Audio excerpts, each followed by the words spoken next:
I need you to come get me."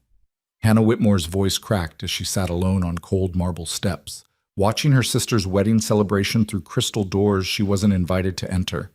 Inside, champagne flowed and cameras flashed, capturing a perfect family that had never included her. Behind those smiles was a lifetime of cruelty disguised as love, exploitation dressed up as family duty. Tonight, everything would shatter. One phone call would expose their secrets. One arrival would change everything. Stay until the end to see how Hannah finally breaks free. Like this video and comment your city, so I can see how far this story reaches across the world. The June humidity clung to Hannah's skin like shame as she pressed herself against the west wall of the Thornbridge estate, hidden in shadows cast by ornamental hedges her mother had insisted on. Through the French doors she could see everything: the gleaming dance floor, the tower of champagne glasses catching light like diamonds, the ice sculpture of two swans that cost more than her monthly rent. She could see her sister Melissa spinning in her $15,000 gown, blonde hair cascading perfectly down her back. She could see her mother, Patricia Whitmore, commanding the room in emerald silk, accepting compliments like a queen receiving tribute. She could see her father, Richard, distinguished and silver-haired, his arm around successful guests, his laugh carrying authority. What she couldn't see was herself, because inside that glittering celebration, Hannah Whitmore didn't exist. The lavender bridesmaid dress they'd chosen for her, 2 sizes too small, deliberately, cut into her ribs with each breath. They'd known. When she'd quietly mentioned it didn't fit at the final fitting, her mother had smiled that particular smile, the one that looked warm to strangers but froze Hannah's blood. "You've always been bigger than Melissa," Patricia had said, her voice honey-sweet in front of the seamstress. "Perhaps this will motivate you." The seamstress had looked uncomfortable. Hannah had said nothing. She never did. Now, perched on the marble steps leading to the garden, steps she'd been told to use instead of the main entrance because we need to keep the aesthetic clean, Hannah felt the full weight of 28 years pressing down on her chest. Inside, someone clinked a glass. The crowd quieted for toasts. Hannah pulled out her phone, her hands trembling slightly. She should delete what she was about to do. Should stand up, smooth this ridiculous dress, and walk back inside to stand in her designated corner, out of frame, out of sight, out of mind. Instead, her thumb hovered over a name in her contacts. Ethan Cross. The music swelled inside. Melissa's laugh, that perfect crystalline sound that had always come so easily to her, rang out above everything else. Hannah pressed call. 3 months earlier, the kitchen alchemist smelled like heaven at 6 a.m. Hannah moved through her domain with the precision of a conductor, her hand steady as she piped delicate buttercream roses onto a 3-tier wedding cake. Vanilla and almond extract perfumed the air. The industrial ovens hummed their familiar song. This was her sanctuary, the only place where she felt truly herself. "Boss, the Carmichael order is ready for pickup," her assistant Maya called from the front. "And you've got someone here to see you about a custom order. Says he doesn't have an appointment, but it's urgent." Hannah glanced at the clock. 6:47 a.m. Most clients didn't even know she started this early. "Give me 5 minutes to finish this tier." She'd started the Kitchen Alchemist 4 years ago with nothing but a $1,000 loan from a friend, a commercial kitchen rental, and recipes she'd perfected in her cramped apartment oven. While her family had openly mocked her little baking hobby, she'd built something real, something that mattered. "The restaurant business?" her father had said at a family dinner, his tone dismissive. 90% fail in the first year, Hannah, but I suppose everyone needs to learn their own lessons." "It's not a restaurant, Dad. It's a specialty bakery." Same difference. He'd already turned away, back to discussing Melissa's promotion at the marketing firm. Real success, measurable, respectable. But the Kitchen Alchemist hadn't failed. Against every odd, every doubt, every casual dismissal from her family, she'd survived that first year. Then thrived. Her wedding cakes had been featured in 2 regional bridal magazines. Her pastries supplied 3 high-end restaurants. She had a waiting list, none of which her family had ever acknowledged. Hannah set down her piping bag and wiped her hands on her apron. When she pushed through the swinging door to the front, she stopped short. The man standing in her small reception area didn't belong there. He wore a charcoal suit that probably cost more than her monthly lease, perfectly tailored to broad shoulders and a lean frame. Dark hair, sharp jawline, and eyes that took in everything with unsettling intensity. He was examining the photos on her wall, her cakes, her creations, with genuine focus. "Mr. Cross?" Maya whispered unnecessarily. "Hannah Whitmore, the owner." He turned, and Hannah felt the strangest sensation, like being seen for the first time in her life. "Miss Whitmore," his voice was deep, measured. "I apologize for the early hour. I'm Ethan Cross. I need a cake." "I gathered that." Hannah smiled, trying to ignore the way her heart had inexplicably jumped. "What's the occasion?" "My mother's 60th birthday, 3 weeks from now." He pulled out his phone, showing her a photo of an elegant woman with kind eyes and silver-streaked hair. "She's, particular. I've been to 6 bakeries. They all showed me catalogs, standard designs. I was told your work is different." Hannah studied the photo. "Tell me about her." Ethan blinked, clearly not expecting the question. "What do you mean?" "Her favorite color. What makes her laugh? Does she garden, travel? What does she love?" Something shifted in his expression. Surprise, maybe, or recognition. "She collects vintage botanical illustrations. Orchids, specifically. She says they're proof that nature can be both delicate and fierce." Hannah smiled, really smiled. "I can work with that." For the next 20 minutes, they talked. Not about fondant versus buttercream, not about budget or logistics. Those details came later. They talked about his mother's library filled with 19th century botanical prints, about the greenhouse she maintained, about the quiet strength that had raised Ethan and his 2 siblings alone after his father died. "She never remarried," Ethan said quietly. "Said she'd already had her great love. Everything else was just noise." "That's beautiful," Hannah said, and meant it. "It's rare." His dark eyes met hers with that intensity again. Real love usually is. Something in the air shifted, became charged. Maya's phone rang in the back office, breaking the moment. Ethan cleared his throat. "Can you do it? The cake?" "Yes." Hannah was already sketching in her mind. Hand-painted orchids, each one different, watercolor effect on white fondant, delicate but fierce. "Perfect." He pulled out a business card, slid it across the counter. "Whatever you need, just contact my office." Hannah glanced at the card. Her stomach dropped. Cross Industries. Ethan Cross, CEO. She'd heard the name. Everyone in the city had. Cross Industries owned half the downtown skyline, had a finger in everything from real estate to technology. She'd just spent 20 minutes casually chatting with a billionaire about orchids. "Is something wrong?" Ethan asked. "No, I didn't realize that I have money." A slight smile played at his lips. "Does it change the cake?" "No." "Then it doesn't matter." He headed for the door, then paused. "Hannah. May I call you Hannah?" She nodded, not trusting her voice. "Thank you for asking about her, about what she loves. Most people just want to know what I'll pay." He opened the door, sunlight streaming in behind him. "I'll call later this week to confirm details." After he left, Maya appeared beside her. "Did that just happen? Did Ethan Cross just order a cake from us?"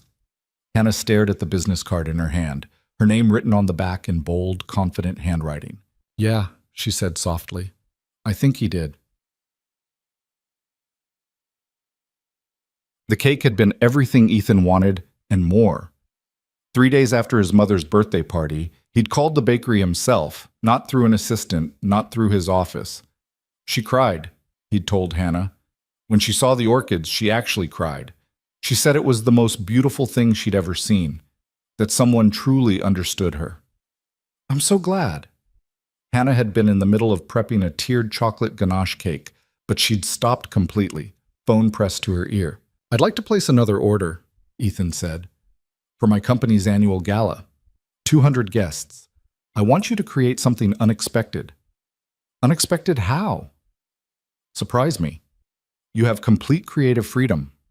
No client had ever said that to her before. "Mr. Cross." "Ethan." "Ethan," she corrected, feeling the name strange and intimate on her tongue. "Complete creative freedom is dangerous. I might create something you hate." "I doubt that." There was warmth in his voice now, something almost playful. But if I do hate it, I'll eat my words along with the cake. She'd laughed despite herself. That's a terrible pun. I'm not known for my humor. See what you're doing to me already? The gala cake had been a risk. A geometric modern design in midnight blue and gold, sharp angles and clean lines that reflected his company's architecture downtown. When he'd seen it, standing in his office's conference room where she'd personally delivered it, he'd gone very still. You hate it, Hannah said, her stomach sinking. No. He'd walked around it slowly, taking in every angle. I'm wondering how you knew. Knew what? That this is exactly what I would have created if I had any artistic talent whatsoever. He looked at her then, really looked at her. You have a gift for seeing people, Hannah, for understanding what they can't say. It should have felt like flattery. Instead, it felt like truth. After that, he'd become a regular client. Corporate events, family celebrations, gifts for business partners. But somewhere between the third and fourth order, something had shifted. The calls lasted longer. He started stopping by the bakery instead of just phoning in orders, usually early in the morning when he knew she'd be there alone. They talked about everything except the one thing that hummed between them, this strange, growing connection that neither acknowledged but both felt. Your family must be proud, Ethan said one morning, watching her work on a sugar sculpture. Building all this from nothing. Hannah's hands had stilled on the delicate sugar petals. They think it's nice. Nice. His tone suggested he'd caught the lie. They're not really the type to... She searched for words that wouldn't sound like betrayal. They have different definitions of success. Which are? Corporate ladder, six-figure salaries, country club memberships. She shaped another petal, not looking at him. Things you can quantify and compare. And you can't quantify beauty? Ethan picked up one of her finished sugar flowers, held it up to the light. It was almost translucent, impossibly delicate. Can't measure the skill it takes to create something that makes people stop and stare? Not in my family. He'd set the flower down carefully. Then your family is blind. That was 8 weeks ago. Now, sitting on cold marble steps in a dress that didn't fit, at a wedding where she was less than a ghost, Hannah held her phone and wondered if she'd imagined all of it. The way Ethan looked at her, the conversations that stretched long after business was concluded, the feeling that someone finally saw her, really saw her. The phone rang once, twice. Hannah? His voice came through, alert despite the late hour. Is everything all right? The simple question broke something inside her chest. When was the last time someone had asked if she was all right and actually wanted the answer? Her voice cracked. She swallowed hard, tried again. Can you come get me? Silence on the other end, but not empty silence. Listening silence. Where are you? No hesitation, no questions about why or what happened or whether it could wait. The Thornbridge estate, my sister's wedding, She looked down at the ridiculous lavender dress, at her bare feet because the matching shoes had given her blisters within an hour and no one had noticed her limping. I can't do this anymore. I'm on my way. Ethan, it's almost midnight. I'm already getting my keys. Stay on the line with me. So she did. She sat on those cold steps and listened to sounds on the other end. A door closing, an engine starting, the quiet hum of expensive machinery. Talk to me, Ethan said. What happened? Hannah closed her eyes. Where did she even start? The trouble had begun 6 weeks ago, right after Melissa's engagement party. Hannah had arrived at her parents' house with champagne and a tray of her famous chocolate truffles, each one handmade, each one perfect. She'd found her family in the formal living room, Melissa holding court with her new fiancé Marcus, a corporate attorney with the right pedigree and the right connections. Hannah! Her mother's greeting was bright, performative. We were just talking about the wedding cake. Oh? Hannah had set down her offerings. Melissa, did you want to schedule a tasting? I can do something really special. Actually, Melissa interrupted, exchanging a look with their mother, we were hoping you'd donate it, as your gift to us.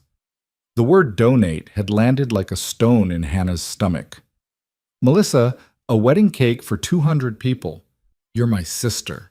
Melissa's blue eyes went wide, wounded. I thought you'd want to do this for me. Of course I want to, but this is my business. The ingredients alone for a cake that size, always about money with you, her father said from his armchair, not even looking up from his phone.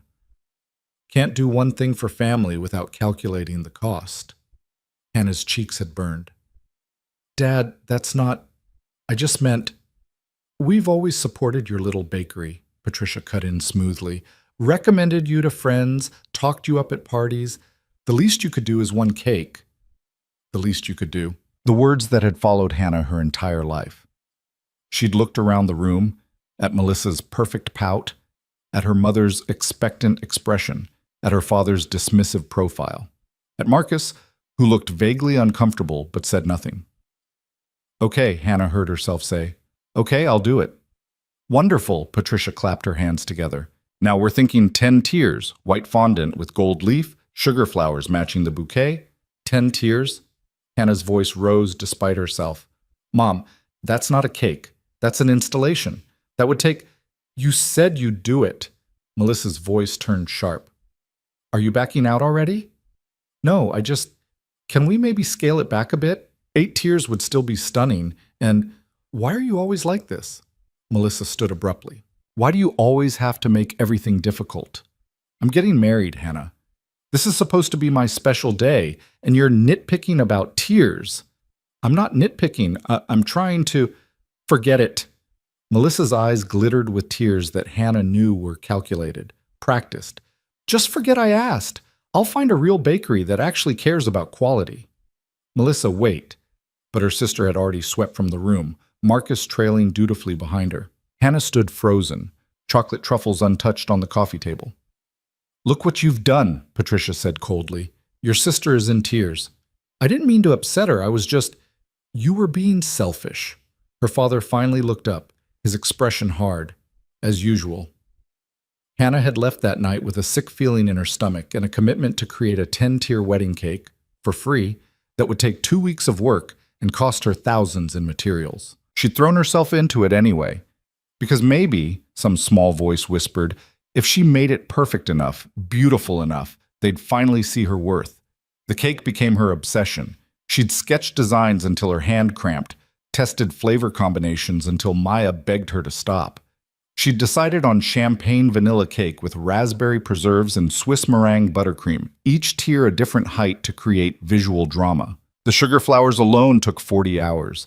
Peonies and roses and delicate sweet pea blossoms, each petal painted by hand with edible luster dust. Ethan had stopped by the bakery during the final week of creation. What's this for? He'd stood beside her work table, watching her pipe royal icing details onto a practice tier. My sister's wedding. It's extraordinary. He leaned closer. The level of detail here. Hannah, this is museum quality work. She'd felt a flush of pride despite her exhaustion. Thank you. How much are they paying you? The question caught her off guard. Oh, they're not. It's my gift. Ethan had gone very still. Your gift. She's my sister. This represents what? 2 weeks of full-time work, hundreds of hours? Materials alone must be... It's fine. Hannah had cut him off, uncomfortable with the direction of the conversation. Really? But Ethan's expression had darkened. Do they know what this costs? What you're giving up in other orders to make this? Their family. That's not an answer.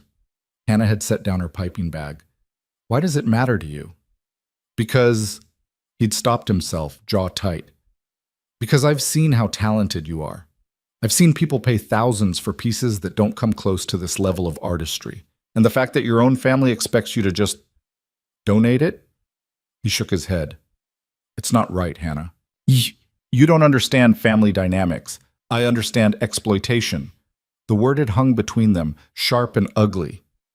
Hannah had wanted to argue, to defend her family, to explain that it was more complicated than that.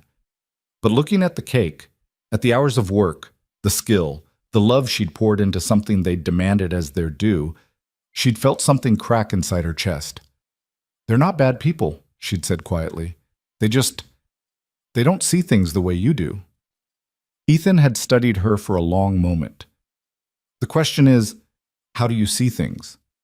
Before she could answer, Maya had called from the front about a customer, and the moment passed, but the question lingered. Now, 2 days before the wedding, that question felt like prophecy. Hannah had delivered the completed cake that afternoon, transporting each tier with painstaking care to the Thornbridge Estate's kitchen. She'd assembled it on site, working for 3 hours to stack and stabilize and perfect every element. When she'd stepped back, even the jaded event coordinator had gasped. I've been doing weddings for 15 years, and I've never seen anything like this. Hannah had felt a surge of pride. Maybe when her family saw it, really saw it. But when Patricia and Melissa had swept into the kitchen for final inspection, their reactions had been different. "It's fine," Melissa said, barely glancing at it. "A little shorter than I imagined, but fine." Fine. 40 hours of sugar flowers, 2 weeks of work, thousands of dollars in materials. Fine. "Hannah, darling," Patricia had said, "while you're here, we need to discuss the rehearsal dinner tomorrow night." "Oh, I didn't realize I was invited to—" "Not invited exactly, but we need someone to manage the dessert service. You know caterers, they never plate things properly. You could oversee that, couldn't you?" Hannah had stared at her mother. "You want me to work the rehearsal dinner? Is that a problem?" Patricia's tone suggested it better not be. "No, I thought I'd be there as family." "You will be. You'll just also be making sure everything runs smoothly. You're so good at that." Patricia patted her arm absently. "Oh, and about the bridesmaid dress. It fits now, doesn't it? You haven't gained any more weight." Hannah had left without answering. That evening, she'd been sitting in her apartment, staring at her closet where the lavender dress hung, when her phone rang. "Ethan, tell me you have plans tonight," he'd said without preamble. What?" "Dinner. With me. Unless you have something better to do than rescue me from a business dinner I'm dreading." Hannah had laughed despite herself. "Are you asking me on a date or hiring me as a buffer? Can it be both?" She should have said no, should have maintained the professional distance that had already blurred beyond recognition. Instead, she'd found herself saying, "Pick me up at 7. Dinner had been at a small Italian restaurant in the old part of town, the kind of place with candles and wine bottles and checkered tablecloths and absolutely nothing fancy or corporate about it. "I thought you were dreading a business dinner," Hannah had said when they sat down. "I lied." Ethan's smile was unapologetic. "I just wanted to see you. Was that wrong?" Her heart had done that jumping thing again. "That depends on your intentions." "My intentions," he'd said slowly, "are to spend time with someone who makes me forget about quarterly reports and board meetings and all the noise that usually fills my head. Is that acceptable?" They'd talked for 3 hours. About everything and nothing, her dreams of opening a second location, his frustration with family business expectations, her complicated relationship with her parents, his mother's recent health scare. Somewhere between this pasta and the tiramisu, his hand had found hers across the table. "Can I tell you something?" Ethan had said. "Anything. The first time I walked into your bakery, I was planning to place one order and never come back. I don't do personal relationships with vendors." He'd rubbed his thumb across her knuckles. "But then you asked about my mother. Not about timeline or budget or logistics, about her, who she was, what she loved, and I realized I'd never met anyone like you." "Like me how?" "Someone who actually sees people, who cares about the details that matter." His dark eyes had held hers. Someone genuine in a world full of performance. Hannah had felt tears prick her eyes. "Ethan, you don't have to say anything. I just needed you to know." He'd signaled for the check. "Come on, let me drive you home." In his car, sleek and expensive and somehow still understated, the city lights had blurred past in comfortable silence. When he'd pulled up to her building, he'd turned to face her. "Hannah, what your family is doing, please don't. It's not okay." He'd continued anyway. "The way they take you for granted, the way they diminish your work, your worth. They're my family. That's not an excuse for how they treat you." Hannah had reached for the door handle. "Thank you for dinner. Wait." His hand caught hers. "I'm sorry. I overstepped." "You didn't. You're seeing things that I've been trying not to see for a very long time. She'd looked at him then, really looked at him. And it scares me. Why? Because if I see it too clearly, I'll have to do something about it. Ethan had cupped her face with one hand, gentle but sure. Would that be so terrible? She'd leaned into his touch despite herself. Yes, because they're all I have. That's not true, isn't it? You have a successful business. You have talent. You have friends who respect you. His thumb brushed her cheekbone. And you have someone who would very much like to be more than your client, if you'd let him. Her breath had caught. Ethan, I'm not asking for an answer tonight. I'm just asking you to consider the possibility that you deserve better than what they give you. Then he'd kissed her, soft and careful and full of promise. Hannah had floated up to her apartment in a daze, her lips tingling, her heart pounding, her mind reeling. For one perfect night, she'd felt seen, valued, wanted. Now, sitting on cold marble steps while her sister's wedding celebration continued without her, that memory felt like another lifetime. The phone against her ear carried the sound of Ethan's car, moving fast through city streets. Still there? He asked. Still here. 15 minutes. Just hold on for 15 more minutes. Hannah closed her eyes. Inside, someone clinked a glass again. More toasts, more laughter. She thought about the rehearsal dinner last night, where she'd stood in the corner managing dessert service while her family toasted Melissa and Marcus. Thought about arriving at the estate this morning to find no place card with her name at the reception. Thought about the family photos before the ceremony. Are you ready, girls? The photographer had called. Hannah had stepped forward automatically, only to have Patricia's hand land on her shoulder. Just Melissa and her bridesmaids for this set, dear. You can wait here. But we need to keep the aesthetic consistent. Patricia had already turned away. The lavender dresses, you understand?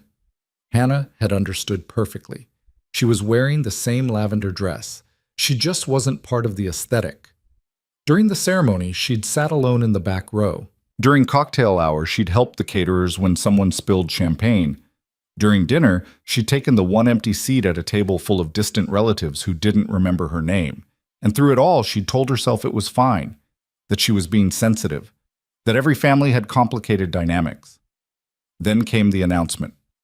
Richard Whitmore had stood during dessert, commanding attention the way he always did. Before we continue with dancing, Patricia and I have some news to share. Hannah's stomach had clenched with instinctive dread. As you know, we're planning to downsize now that both our girls are settled. Richard's smile was warm, paternal.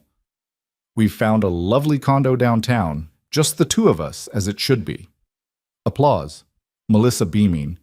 Which means, Patricia continued, we'll be selling the house. And Hannah, her mother's eyes found her in the back of the room. Sweetheart, you'll need to find your own place. We're giving you 30 days. That should be plenty of time, shouldn't it? The room had gone quiet. 30 days. Announced at her sister's wedding, in front of 200 people, like it was nothing. Like she was nothing. Hannah had felt every eye turn to her, waiting for her reaction, waiting to see what the family disappointment would do. She'd stood carefully, the too tight dress cutting into her ribs. Excuse me, she'd said to no one in particular, and she'd walked out. Hannah? Ethan's voice pulled her back to the present. I'm pulling up now. Where exactly are you? West side of the building. The garden entrance. I see it. Moments later, headlights swept across the hedges. A sleek black car rolled to a stop in the circular drive. The engine cut, and Ethan emerged. He'd clearly been at some formal event himself, still in a tuxedo, tie loosened, looking like he'd stepped out of a movie, but his eyes were only on her as he crossed the distance between them. Hannah. She stood on shaking legs, and that's when she realized she'd been crying. Mascara must be running, hair falling from its updo, barefoot in a dress that didn't fit, looking every inch the disaster her family believed she was. Ethan's jaw tightened as he took her in. Who do I need to destroy? The question was so unexpected, so fierce, that Hannah laughed, a broken, watery sound. All of them, none of them, I don't even know anymore. He shrugged out of his jacket and draped it over her shoulders. It smelled like expensive cologne and something uniquely him. Come on, let's get you out of here. Wait. Hannah looked back at the estate, at the warm light spilling from every window, at the celebration continuing without her. I should tell them I'm leaving. Do you, though? She met his eyes. In them, she saw no judgment, no disappointment, just steady, solid support. No, she whispered. I guess I don't. He offered his hand. For a long moment, Hannah stared at it. Taking it felt like stepping off a cliff. Taking it meant acknowledging everything Ethan had tried to tell her, that her family didn't value her, didn't see her, didn't deserve her. Taking it meant choosing herself. She placed her hand in his. Ethan's fingers closed around hers, warm and sure. There's my girl. They were halfway to the car when the terrace doors burst open behind them. Hannah! Patricia's voice cut through the night like glass. Hannah Whitmore, where do you think you're going? Hannah stopped. Ethan's hand tightened on hers. Don't, he said quietly. You don't owe her anything. But years of conditioning pulled Hannah around anyway. Her mother stood in the doorway, backlit by the party, her expression furious.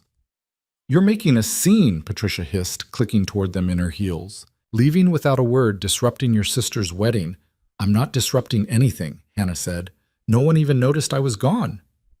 Don't be dramatic. Of course people noticed. Patricia's eyes flicked to Ethan, taking in his protective stance, his hand still holding Hannah's. And who is this? Ethan Cross. He didn't offer his hand.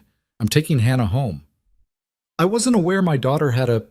Patricia's eyes narrowed as recognition dawned. Cross Industries? That's correct. Hannah watched her mother's expression shift from anger to calculation in an instant. Mr. Cross, I apologize for my daughter's behavior. She's been under stress lately. She's under stress because you've spent her entire life making her feel worthless. The words landed like bombs in the quiet night.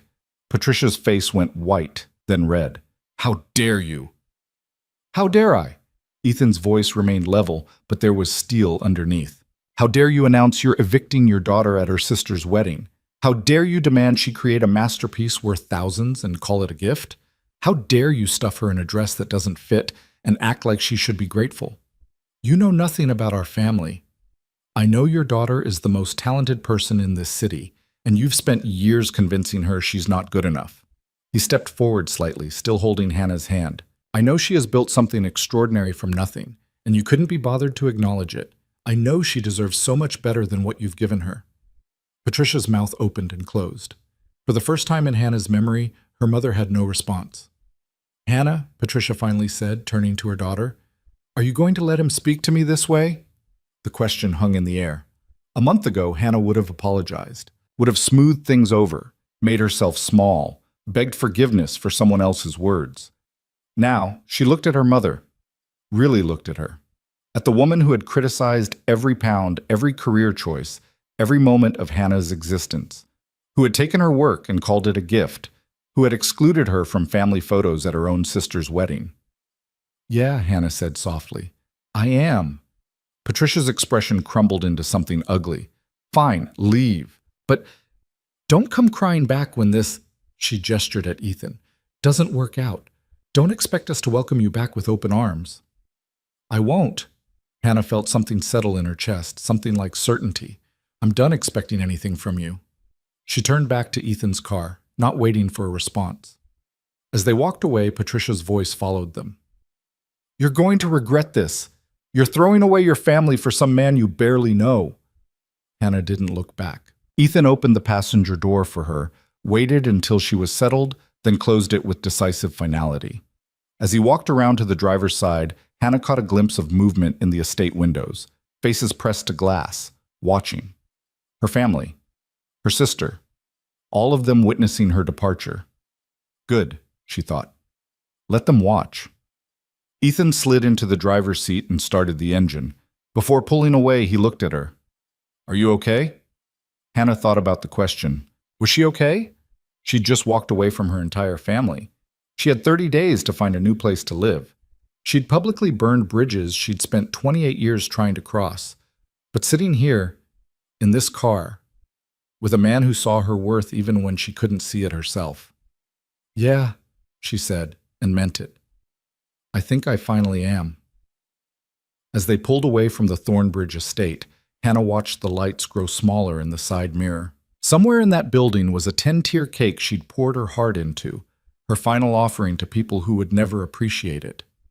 She didn't feel sad about leaving it behind. She felt free. "Where to?" Ethan asked.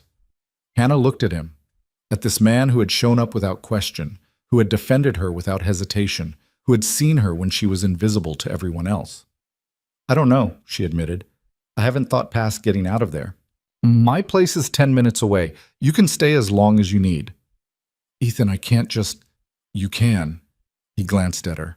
"Unless you'd rather I take you to your apartment, but given that it's technically your parents' house." He was right. Her apartment was the converted garage of her parents' home. She'd lived there since college, paying rent they'd claimed was helping with mortgage payments, but Hannah suspected went straight into their vacation fund. Even her housing had been conditional, temporary, borrowed. "Your place," she said quietly.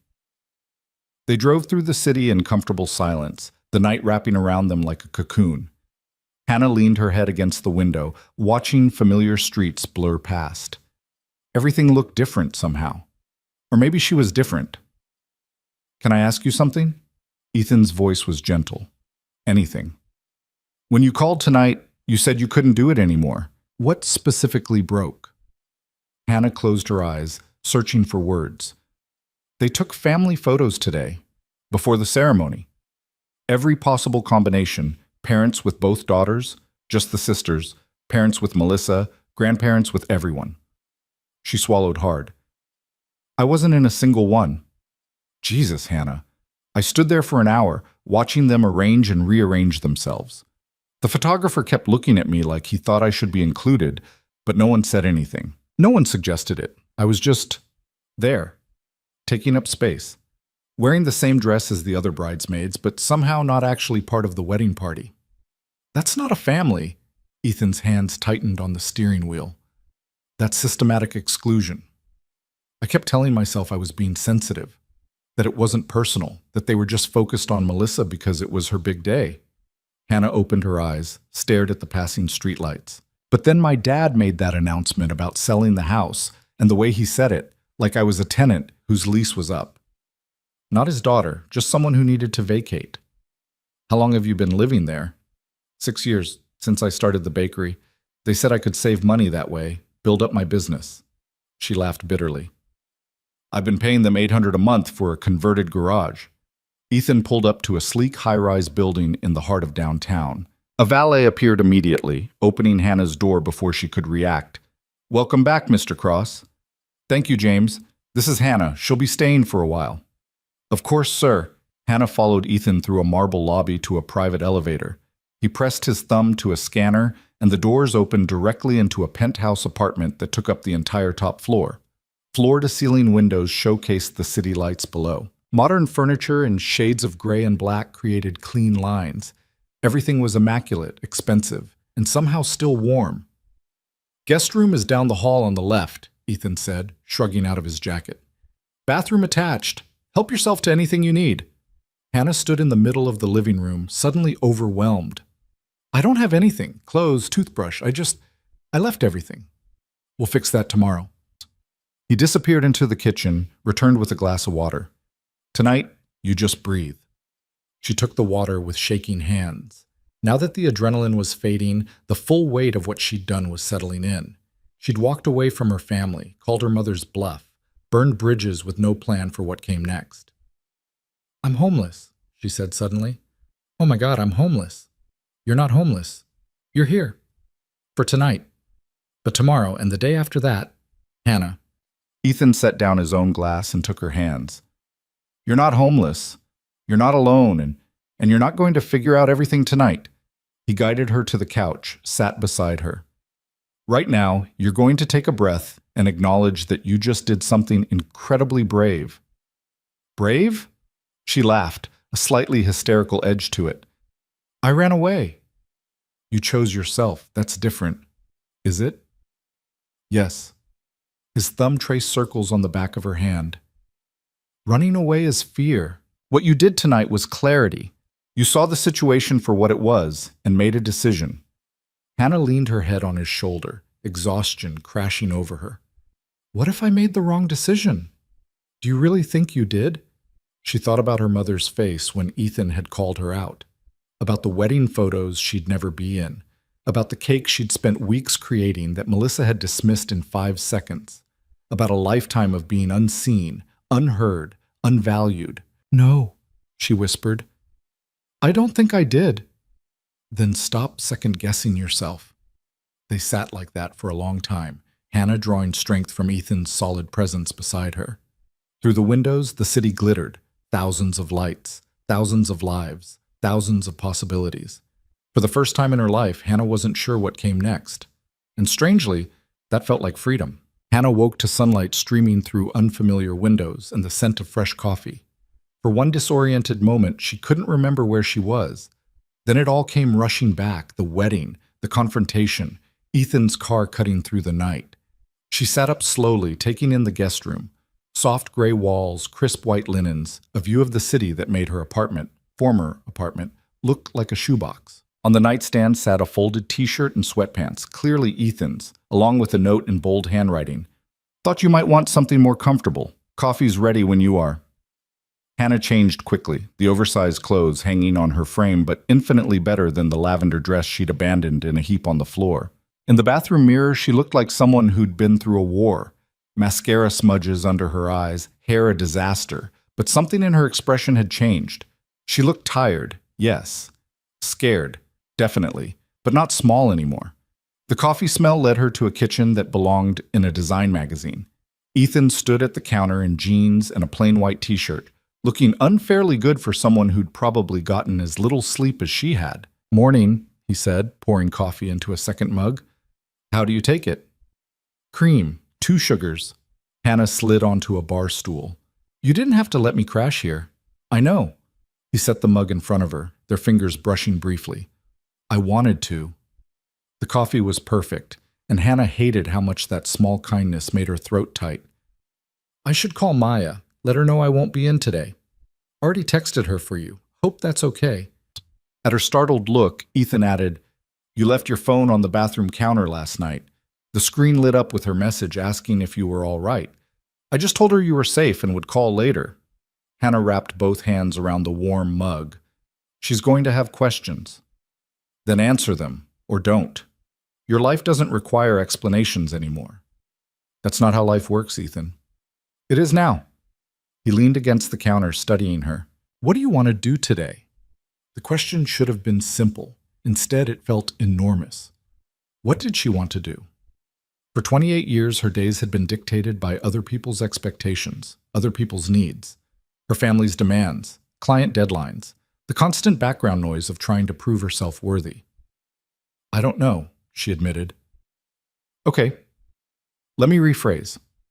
What do you need to do today?" That was easier. "Find an apartment, pack my stuff before my parents change the locks. Figure out how to explain to everyone why I walked out of my sister's wedding." "Those are all tasks, not needs." Ethan poured himself more coffee. "What do you need, Hannah? For yourself, not for anyone else." She stared into her mug, watching cream swirl through dark liquid. "I need to breathe. I need to not feel like I'm constantly drowning. I need—" Her voice cracked.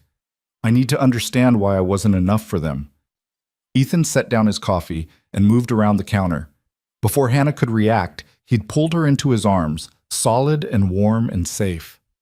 "You were always enough," he said quietly. They just couldn't see it. Hannah pressed her face against his chest and finally let herself cry. Not the quiet, hidden tears from last night, but deep, wrenching sobs that felt like they'd been building for years. Ethan held her through all of it, one hand stroking her hair, saying nothing because there was nothing to say. When the storm finally passed, Hannah pulled back, wiping her eyes with the sleeve of his shirt. "Sorry, I got your shirt wet." "I have others." He cupped her face, thumbs brushing away remaining tears. "Better?" "A little." She managed a watery smile. "I'm a mess." "You're human. There's a difference." His phone buzzed on the counter, but he ignored it. "Here's what we're going to do. You're going to take today to just exist. No packing, no apartment hunting, no explanations. Tomorrow, we'll tackle the logistics. But today, you rest." "I can't just—" "Yes, you can. That's the point of choosing yourself, Hannah. You get to decide what you need. His phone buzzed again. Then again. Ethan glanced at it, and his expression darkened. "What's wrong?" Hannah asked. "Your mother has been calling my office. Apparently she found my business card in your apartment." He showed her the screen, 7 missed calls, 3 voicemails. "Want me to block the number?" Hannah's stomach churned. "What did she say?" Ethan hesitated, then played the most recent voicemail on speaker. Patricia's voice filled the kitchen, syrupy and calculated. "Mr. Cross? This is Patricia Whitmore, Hannah's mother. I'm terribly concerned about my daughter. She left the wedding quite upset last night, and I'm sure you can understand a mother's worry. If you could have her call home as soon as possible, we can clear up this little misunderstanding. Family is so important, don't you think? I'm sure once Hannah has calmed down, she'll see that we all just want what's best for her." The message ended. Hannah felt sick. "Little misunderstanding," she repeated flatly. "She announced my eviction at a wedding, and she's calling it a little misunderstanding, which is exactly why you're not calling her back." Ethan deleted the voicemail. "She's trying to gaslight you into thinking last night didn't happen the way it did. Maybe I overreacted."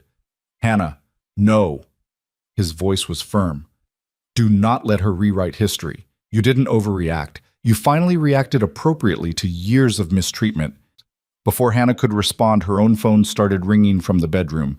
She retrieved it, her heart sinking at the name on the screen. Melissa. "Don't answer it," Ethan said from the doorway.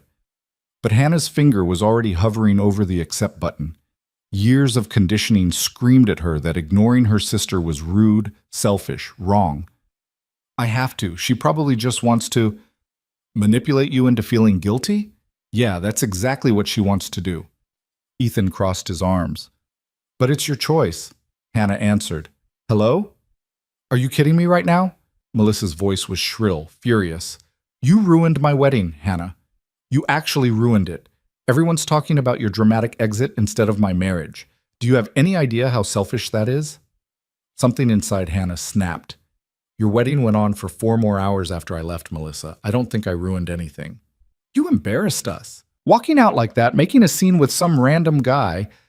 His name is Ethan Cross, and he's not random. He's—" Hannah stopped, suddenly aware of Ethan watching her. "He's someone who actually values me." "Oh, please. You've known him, what, 3 months? And you're already choosing him over your family?" Melissa's laugh was cold. "That's pathetic, Hannah, even for you." "You know what's pathetic?" Hannah's voice shook, but not with weakness anymore, with anger. "Making your sister create a 10-tier wedding cake for free, stuffing her in a dress that doesn't fit, and excluding her from family photos. Announcing her eviction at your reception like it's entertainment. That's not what happened. That's exactly what happened. I was there, Melissa. I lived it. You're being dramatic. Mom and Dad are downsizing. You knew that. They gave you plenty of notice. 30 days isn't plenty of notice. And announcing it publicly, in front of everyone, was cruel." Hannah walked to the window, looking out at the city below. "But you know what? I'm done. Done explaining, done defending, done trying to make you see what you refuse to see. Fine." Melissa's voice turned icy. "Don't come crying to us when your little fairy tale falls apart. Don't expect me to be there when he realizes you're not worth the trouble." The words hit like physical blows, designed to land in all Hannah's most vulnerable places. A month ago, they would have worked. Hannah would have apologized, begged forgiveness, made herself small again. Now, she just felt tired. "Goodbye, Melissa." She hung up before her sister could respond. Her hands were shaking, but her breathing was steady. Ethan appeared beside her. "You okay?" "I don't know. Ask me again in a few hours." Hannah set her phone down on the coffee table. "She's right about one thing, though. I barely know you. And I'm living in your apartment, relying on you for everything. That's not healthy." "You're not relying on me. You're accepting help while you get your feet under you. There's a difference." "Is there?" Hannah turned to face him. "Be honest, Ethan. Why are you doing this? Why do you care so much about what happens to me?" He was quiet for a long moment, his dark eyes searching hers. "You really don't know?" "Know what?" "Hannah, I've been half in love with you since the moment you asked about my mother's favorite flowers instead of my budget." He said it simply, like it was fact. Every time you walked into a room, you lit it up. Every conversation we had made me forget about everything else. And watching your family treat you like you were nothing when you're everything, his jaw tightened. I couldn't stand by and watch it anymore. Hannah's heart was pounding. You love me. Half in love, he corrected gently. The other half is waiting for you to choose yourself, to see your own worth. Because as much as I care about you, you need to believe it too. I don't know how. Then let me show you. He took her hands. Let me spend today proving to you that you matter, that your dreams matter, that you deserve to take up space in the world. And how exactly do you plan to do that? A slow smile crossed his face. Do you trust me? Hannah thought about it, really thought about it. She'd known Ethan Cross for 3 months. He was essentially a stranger who'd seen something in her that even she couldn't see. She was standing in his apartment wearing his clothes with no plan and no safety net. And yet, yeah, she said softly, I think I do. Good, then go get dressed. We're going out. 20 minutes later, Hannah sat in Ethan's car wearing the same clothes she'd slept in, her hair pulled into a messy ponytail, no makeup. She felt exposed, vulnerable, and strangely free. Where are we going? She asked as Ethan navigated through downtown traffic. You'll see. They drove for 15 minutes before pulling up to a building Hannah recognized, the Carmichael Gallery, one of the most prestigious art spaces in the city. She'd delivered cakes here before, always through the service entrance, always invisible. Why are we here? Hannah asked as Ethan opened her door. Because you need to see something. He led her inside, past the main gallery space to a private viewing room. A woman in her 50s greeted them, her smile warm. Ethan, right on time. She turned to Hannah. You must be Hannah Whitmore. I'm Rebecca Carmichael. I've been wanting to meet you for months. Hannah blinked. You have? Of course. Ethan's been showing me photos of your work, the sugar sculptures, the hand-painted cakes. What you do is extraordinary. Rebecca gestured to the viewing room. Come, I want to show you something. Inside the room, the walls were covered with photographs. But not just any photographs, professional shots of Hannah's cakes, her sugar flowers, her most intricate designs, each one beautifully lit and displayed like fine art. What is this? Hannah breathed. I've been documenting your work, Ethan said from behind her. Every piece you've created in the last 3 months. I wanted you to see what I see, that what you make isn't just food. It's art. Hannah moved from photo to photo, seeing her creations through new eyes. The champagne tower cake for the Reynolds wedding, the geometric design for Ethan's corporate gala, the botanical masterpiece for his mother's birthday, each one captured in stunning detail. Ethan brought these to me 2 weeks ago, Rebecca said. Asked my professional opinion as a gallery curator. Want to know what I told him? Hannah couldn't speak. She just nodded. I told him you're wasting your talent on weddings and corporate events, that work like this belongs in a gallery, in museums, that you're not a baker, you're an artist who happens to use sugar and flour as your medium. Hannah's voice cracked. I just make cakes. No. Rebecca's voice was kind but firm. You create edible sculptures that people remember for the rest of their lives. You turn celebrations into experiences. That's not just anything. Hannah sank onto a viewing bench, overwhelmed. Why are you showing me this? Ethan sat beside her. Because your family spent your whole life convincing you that what you do doesn't matter. I needed you to see that they're wrong. Objectively, professionally wrong. I was actually hoping to propose something, Rebecca added. A showcase here at the gallery, 3 months from now. We'd feature photographs of your work alongside live demonstrations. Call it Edible Ephemera, exploring the intersection of culinary arts and fine art. It would be a first for the Carmichael, but I think it's time we expanded our definition of art. Hannah stared at her. You want to showcase my work? In your gallery? I want to give you the platform you deserve. Rebecca handed her a business card. Think about it. No pressure. But Ethan's right. What you create is too beautiful to remain invisible. They spent another hour at the gallery, Rebecca explaining her vision for the showcase, Ethan watching Hannah with quiet satisfaction. When they finally left, Hannah felt like she was floating. I can't believe you did that, she said as they walked back to the car. Did what? Saw me. Really saw me. She stopped on the sidewalk, forcing him to face her. My own family looked at my work every day and saw nothing special. You looked at it and saw art. Because it is art, Hannah, and you're an artist. He brushed a strand of hair from her face. When are you going to believe that? I'm working on it. She leaned into his touch despite herself. What's next on this magical mystery tour? Lunch. Someplace you've never been. The restaurant was a small French bistro tucked into a quiet street, the kind of place Hannah had always walked past, assuming it was too expensive, too exclusive, too not for her. Inside, warm lighting and intimate tables created the feeling of being in someone's elegant living room. Ethan? The host greeted him like family. Your usual table? Please, Mark. They were led to a corner booth with a view of the street. Hannah picked up the menu and immediately felt her stomach drop. No prices listed. Relax, Ethan said, reading her expression. My treat. You can't keep paying for everything. I'm not keeping you. I'm treating you to lunch. He flagged down a waiter. Trust me? You keep asking me that. Because your answer keeps changing. He smiled. Today, do you trust me to order for both of us? Hannah set down her menu. Yeah, I do. The food that arrived was art on a plate.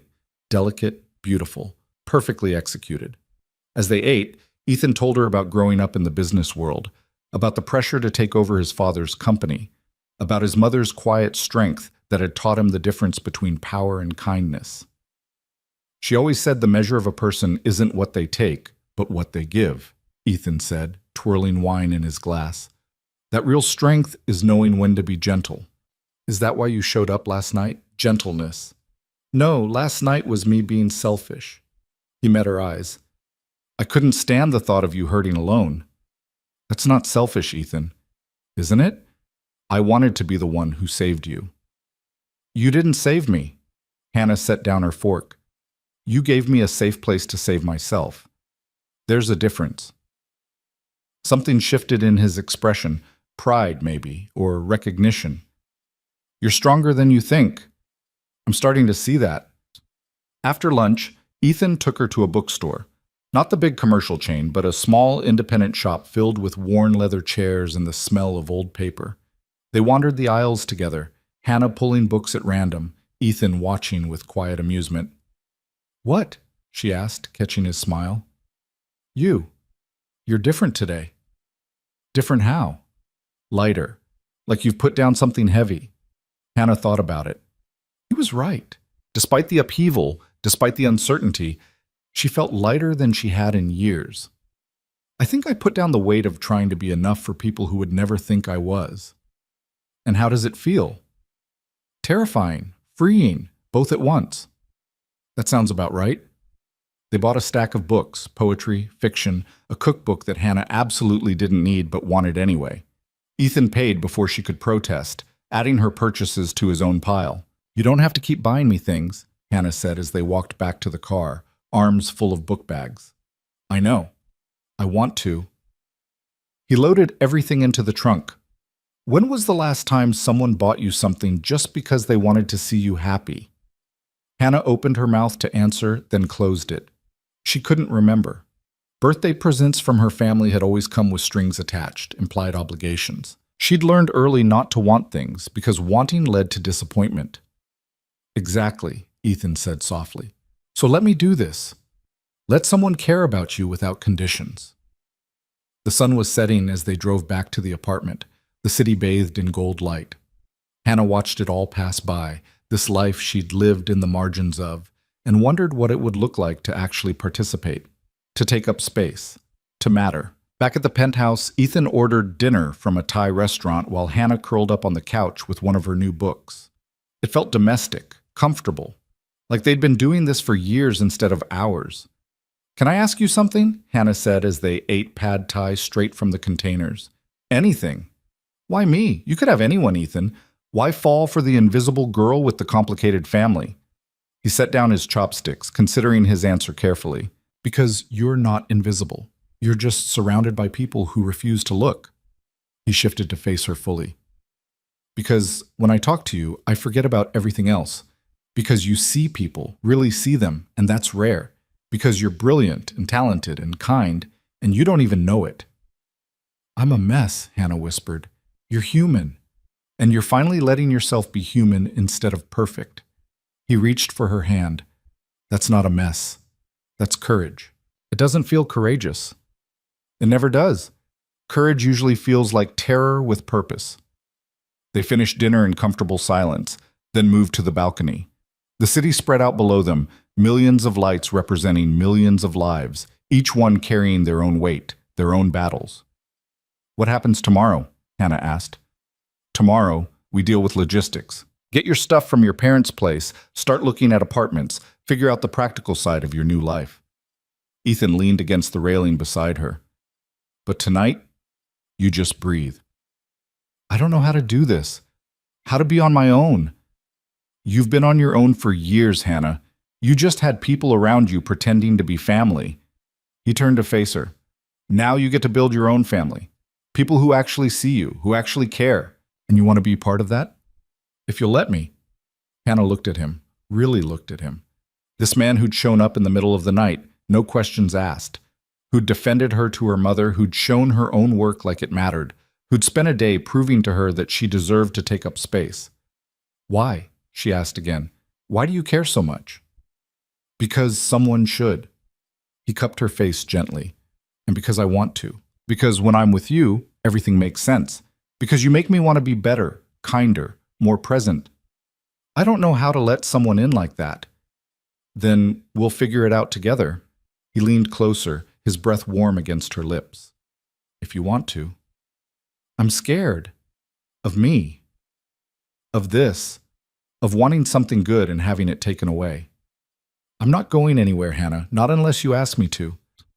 She kissed him then, closing the distance between them, letting herself want without apology. Ethan responded immediately, one hand sliding into her hair, the other pulling her closer.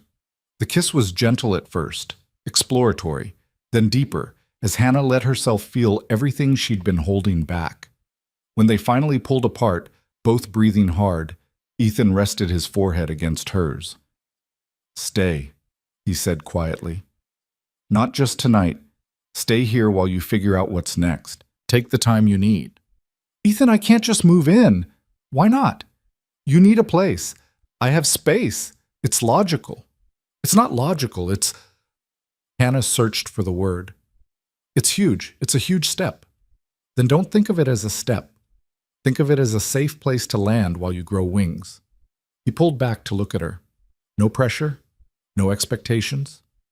Just a room and time and space to figure out who you are when you're not trying to be who they wanted. Hannah looked out at the city again, at all those lights, all those possibilities. Moving in with Ethan was reckless, impulsive, completely unlike her usual careful, measured approach to life, which was exactly why some part of her wanted to say yes. Can I think about it? She asked. Take all the time you need. He kissed her forehead. The offer stands either way. They stayed on the balcony until the night grew cold, talking about everything and nothing. Hannah told him about the bakery, about her dreams of expanding, about the recipes she'd perfected in her head but never had time to execute. Ethan told her about his company, about the pressure to be ruthless in business, about his mother's constant reminder that money means nothing if you lose yourself getting it. She'd like you, Ethan said. My mother, she'd see what I see. Which is? Someone rare, someone real. He stood, offering his hand. Come on, it's late. You need sleep. Why, Hannah let him pull her to her feet. At the guest room door, she hesitated. Thank you, she said. For today. For all of it. Thank me by believing it. By seeing yourself the way I see you. I'm working on it. That's all I ask. He kissed her softly, carefully. Good night, Hannah. Good night. She closed the door and leaned against it, her heart racing. Through the wood, she heard Ethan's footsteps retreating down the hall. Heard his own door close. Heard the apartment settle into silence. Hannah changed into his t-shirt again, climbed into the unfamiliar bed, and stared at the ceiling. 24 hours ago, she'd been sitting on marble steps in a dress that didn't fit, invisible at her own sister's wedding. Now she was here, in a penthouse apartment, being seen by someone who asked nothing in return. Her phone buzzed on the nightstand. Another message from her mother. Hannah, this is getting ridiculous. Call me so we can talk like adults. Hannah stared at the screen, her thumb hovering over the delete button. Part of her, the part trained by 28 years of conditioning, wanted to call, to explain, to smooth things over and make everyone comfortable again. But another part, the part that was growing stronger by the hour, knew the truth. Calling wouldn't fix anything. It would just reset the pattern, put her back in the box she'd finally climbed out of. She deleted the message without responding. Tomorrow would bring its own challenges, packing up her life, facing her parents, figuring out where to go from here. But tonight, wrapped in soft sheets in a safe place, Hannah let herself imagine a different kind of future. One where she wasn't constantly shrinking to fit other people's spaces. One where she was seen, valued, chosen. One where she finally chose herself. She fell asleep with her phone on silent, Ethan's t-shirt soft against her skin, and for the first time in recent memory, her dreams were light. The next morning arrived with the kind of clarity that follows difficult decisions. Hannah stood in Ethan's kitchen, coffee in hand, staring at her phone like it might bite. She had 17 missed calls, 12 from her mother, 3 from Melissa, 2 from her father. The voicemails had progressed from sweet concern to thinly veiled threats. "You can't avoid them forever," Ethan said, appearing beside her in a business suit that made him look every inch the CEO he was. "I can try, or you can face them on your terms." He poured his own coffee, checking his watch. "I have meetings until 2, but I can push them if you need backup." "No." Hannah set down her phone with finality. "You're right, I need to do this myself." "Not yourself, for yourself. There's a difference." He kissed her forehead, brief and reassuring. "Call Maya. Get reinforcements. Don't go into that house alone." After he left, Hannah sat on the balcony and dialed her assistant's number. Maya answered on the first ring. "Oh, thank God, I've been losing my mind. Are you okay? What happened? Your mom called the bakery yesterday asking if I knew where you were, and she sounded—" "Maya, breathe. Right, breathing. Now talk." Hannah told her everything, the wedding, the eviction announcement, walking out, Ethan's arrival. Maya listened in increasingly stunned silence. "Holy hell," Maya finally said. "You actually did it. You actually chose yourself. Feels more like I fell off a cliff and I'm still waiting to hit bottom. Or maybe you're learning to fly." Maya's voice turned practical. "What do you need?" "Help packing. I have to get my stuff out of their garage before they change the locks or burn it or whatever they're planning." "I'm there." "When?" "Today. This morning. Before I lose my nerve." They met at the bakery first.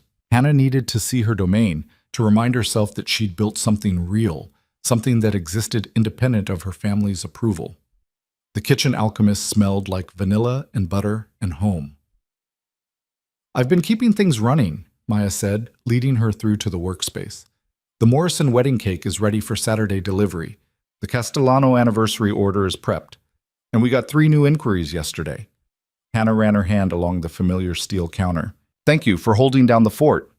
"That's what you pay me for." Maya hesitated. "But boss, we need to talk about the Whitmore account." "There is no Whitmore account anymore?" "Exactly. Your mom called yesterday demanding the final invoice for Melissa's cake, said she wanted an itemized breakdown of costs." Hannah laughed, a sharp, bitter sound. "Of course she did. Suddenly, it's not a gift anymore." "What do you want me to tell her?" For a moment, Hannah imagined it, sending an invoice for 40 hours of labor, premium materials, her actual worth, watching her mother's face when she saw what that cake had really cost. But petty satisfaction wouldn't change anything. "Tell her the cake was my wedding gift, as agreed. There's no invoice because there was no charge." Hannah met Maya's eyes. "I won't give them ammunition to paint me as the villain. You're a better person than me." "Or a stupider one. Jury's still out." They drove to her parents' house in Maya's car, arriving at 10 in the morning. The converted garage that had been Hannah's home for 6 years sat at the back of the property, accessible through a side gate. Hannah had her own key. "Game plan?" Maya asked as they pulled up. "Get in, pack fast, get out. Avoid my parents if possible." "And if it's not possible?" "Then you're my witness to whatever happens." The garage apartment was exactly as she'd left it, small but tidy. Everything in its place because Hannah had learned early that taking up too much space was dangerous. Her clothes hung in a closet too narrow for hangers. Her books lined makeshift shelves. Her personal baking equipment crowded the tiny kitchenette. "This is where you've been living?" Maya stared around in dismay. "Hannah, this is barely bigger than my bathroom. It was cheap. It's a converted garage. There's not even a real bedroom, just that alcove with a curtain." Maya pulled out garbage bags from the pack she'd brought. "Okay, let's get you out of here." They worked quickly, systematically. Clothes into bags, books into boxes Maya had grabbed from the bakery, kitchen equipment wrapped in towels. Hannah moved through it mechanically, trying not to think about how easily 6 years of life fit into a dozen containers. She was packing her bathroom supplies when she heard the side gate open. Her mother's heels clicked across concrete. "I knew you'd come slinking back eventually." Hannah straightened slowly, meeting Patricia's cold gaze through the open door. Her mother looked immaculate as always, pressed linen pants, silk blouse, every hair in place. The veneer of perfection that Hannah had spent her life trying and failing to emulate. "I'm not slinking. I'm packing." Hannah kept her voice level. "You gave me 30 days. I'm just getting started early." "Don't be dramatic. Your father and I talked it over, and we're willing to let you stay if you apologize." "Apologize for what?" "For embarrassing us at Melissa's wedding, for walking out like a petulant child, for bringing that man to humiliate me in front of our guests." Patricia stepped into the small space, and suddenly it felt even smaller. "Apologize sincerely, and we can forget this whole unfortunate incident." Hannah looked at her mother. Really looked at her. At the woman who had spent 28 years making her feel insufficient, who had criticized every pound, every choice, every dream, who had announced her eviction like it was nothing and now expected gratitude for a conditional reprieve. "No," Hannah said quietly. "Excuse me?" "I said no. I'm not apologizing. I didn't do anything wrong." Patricia's expression hardened. You made a scene when you announced my eviction at a wedding reception. I just responded to it. We were sharing family news. You were humiliating me. There's a difference." Hannah zipped up the toiletry bag in her hands. "And I'm done pretending there isn't." "This is about that man, isn't it?" Patricia's voice dripped disdain. "Ethan Cross. You think because he has money, he can replace your family? He doesn't need to replace you. He just needs to treat me like I matter." Hannah moved past her mother to the main room where Maya was studiously pretending not to listen. "Which he does. Without conditions. Without keeping score." "How naive." Patricia followed her. "Men like that don't stay with girls like you, Hannah. He'll get bored, move on to someone prettier, thinner, more successful. And where will you be then?" The words were designed to wound, aimed at every insecurity Patricia had spent years cultivating. A month ago, they would have worked. Hannah would have believed them, internalized them, let them confirm every fear. Now she just felt tired. "If that happens, I'll deal with it." Hannah grabbed another box. "But at least I'll have tried. At least I'll have chosen to be happy instead of choosing to be safe and miserable." "You think you're happy? Living in some man's apartment dependent on his charity?" "I think I'm happier than I've been in years. I think I'm finally breathing." Hannah faced her mother directly. "And I think the fact that that bothers you says everything about our relationship."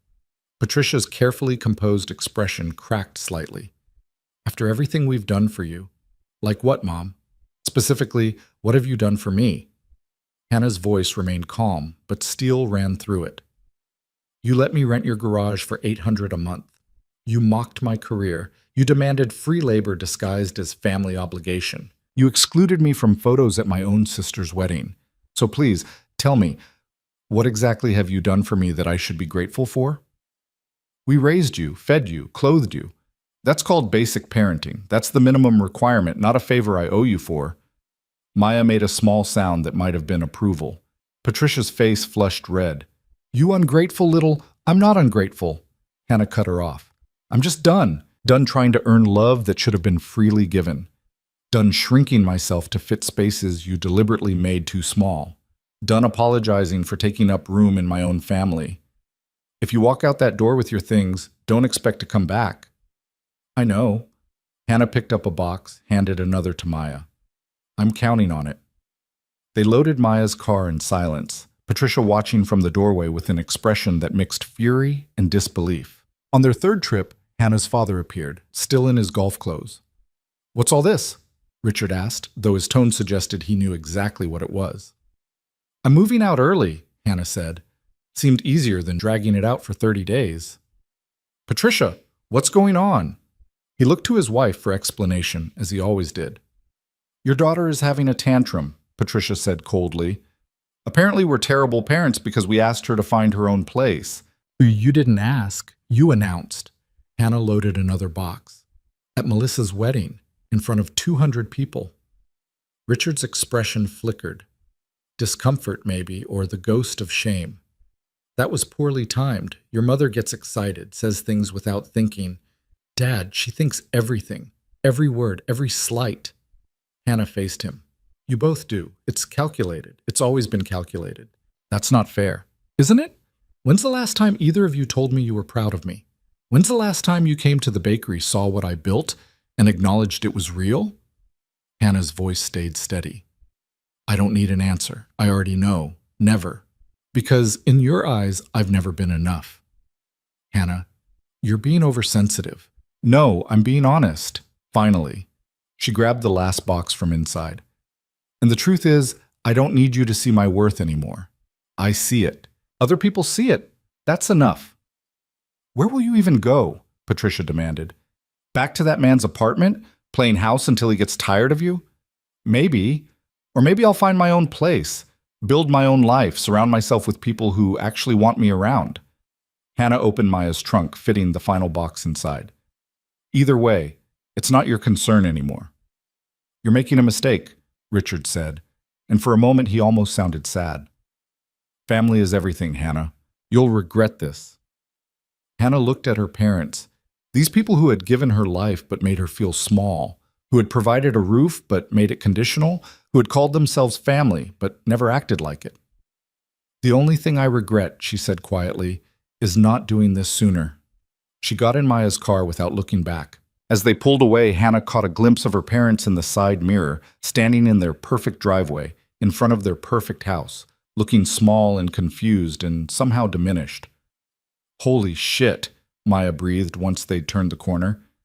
You actually did it. You actually stood up to them. Hannah's hands were shaking in her lap. I think I'm going to throw up. That's adrenaline. Breathe through it. Maya glanced at her. How do you feel? Terrified, exhilarated, like I just jumped off a building and I'm not sure if I'm flying or falling. For what it's worth, I think you're flying. Maya turned toward downtown. Where to? Ethan's place? Hannah pulled out her phone, typed a quick message. Yeah, he said I could store things there while I figure out next steps. Is moving in with him a next step you're considering? Maybe. I don't know. Is that crazy? Crazier than living in your parents' garage for 6 years while they treated you like garbage? No. Maya navigated through traffic. But Hannah, real talk, do you love him? Or do you love that he sees you? The question hit hard because it was fair. Hannah thought about Ethan, the way he looked at her, the way he listened, the way he'd shown up without hesitation. Was she in love with him, or in love with being valued? I don't know yet, she admitted, but I want to find out, and I can't do that while I'm drowning in survival mode. Fair enough. Just promise me you're choosing him, not running to him. I promise. Hannah looked out at the city passing by. I'm choosing me. He just happens to be part of that choice. They unloaded everything at Ethan's building, the doorman helping them cart boxes to the private elevator. Hannah directed Maya to put everything in the guest room, trying not to think about how this temporary solution was starting to feel permanent. Want me to stay? Maya asked after the last box was deposited. Help you unpack? No, thank you, but I need to sit with this for a bit. Hannah hugged her. Thank you for being there today, for witnessing it. That's what friends do. Maya pulled back, studying her face. You look different. Different how? Taller, like you're standing up straight for the first time. After Maya left, Hannah stood in the middle of the guest room surrounded by boxes and bags containing her entire life. It wasn't much. Certainly not enough to fill 6 years, but it was hers, untethered from conditions and expectations. Her phone buzzed. Ethan. How did it go? Hannah sat on the floor, leaning against the bed. I told them I was done, packed everything, left. How do you feel? Like I just burned down my whole life. Or like you just cleared space for something better. A pause. I'm canceling my afternoon meetings. Be home in 20. Ethan, you don't have to. I know. I want to. See you soon. He arrived 18 minutes later, still in his suit, carrying takeout bags from the Thai place. Figured you might not feel like cooking, he said, setting everything on the counter. Hannah hadn't realized she was hungry until the smell hit her. You're too good at this. At what? Knowing what I need before I do. That's because I pay attention.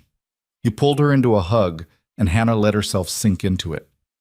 Tell me what happened. So she did. Every detail, every confrontation, every word exchanged.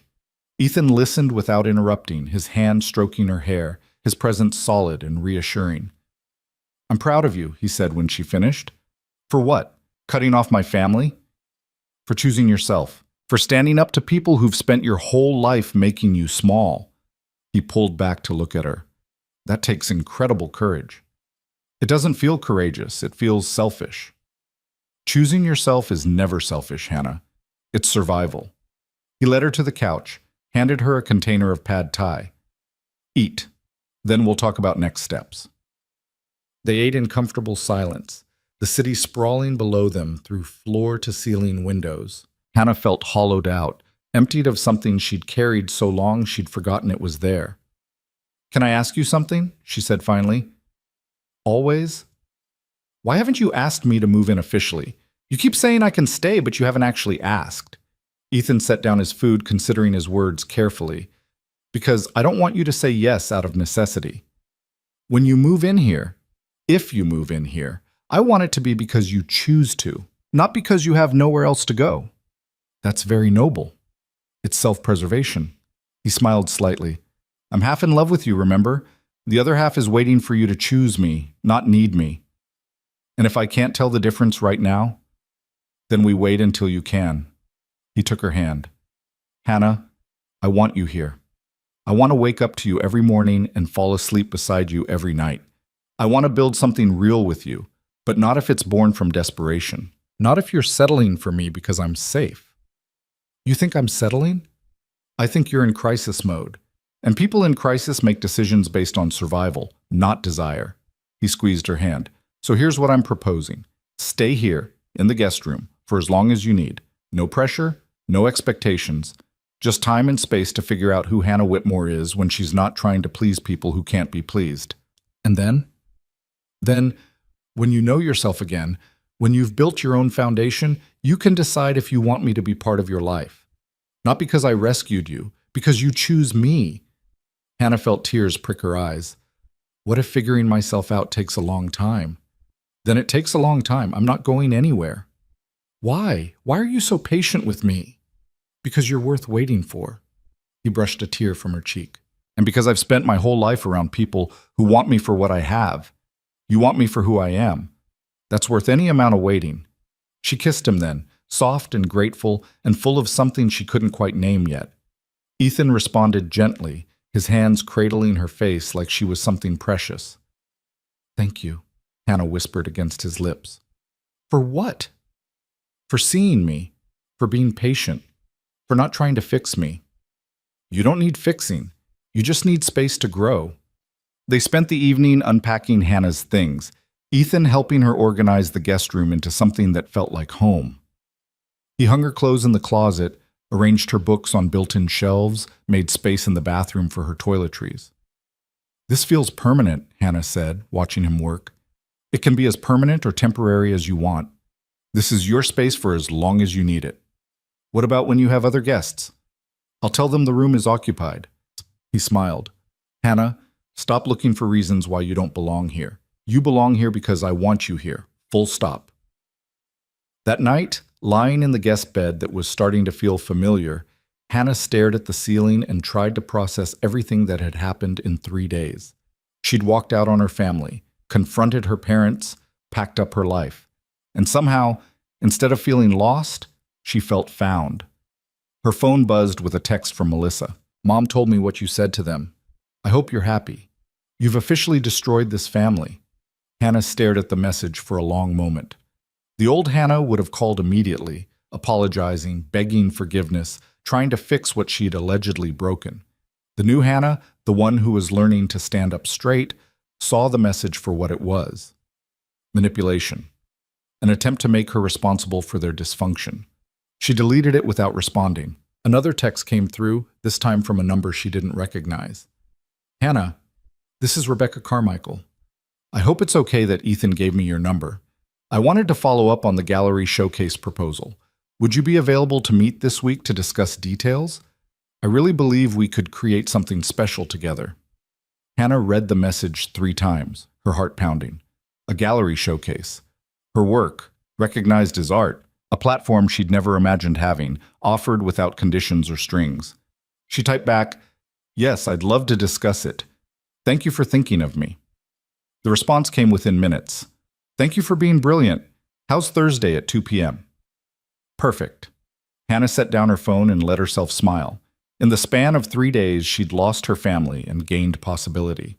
She'd walked away from people who made her small and toward people who saw her worth. She thought about what Ethan had said, that she needed to build her own foundation before deciding if she wanted him to be part of her life.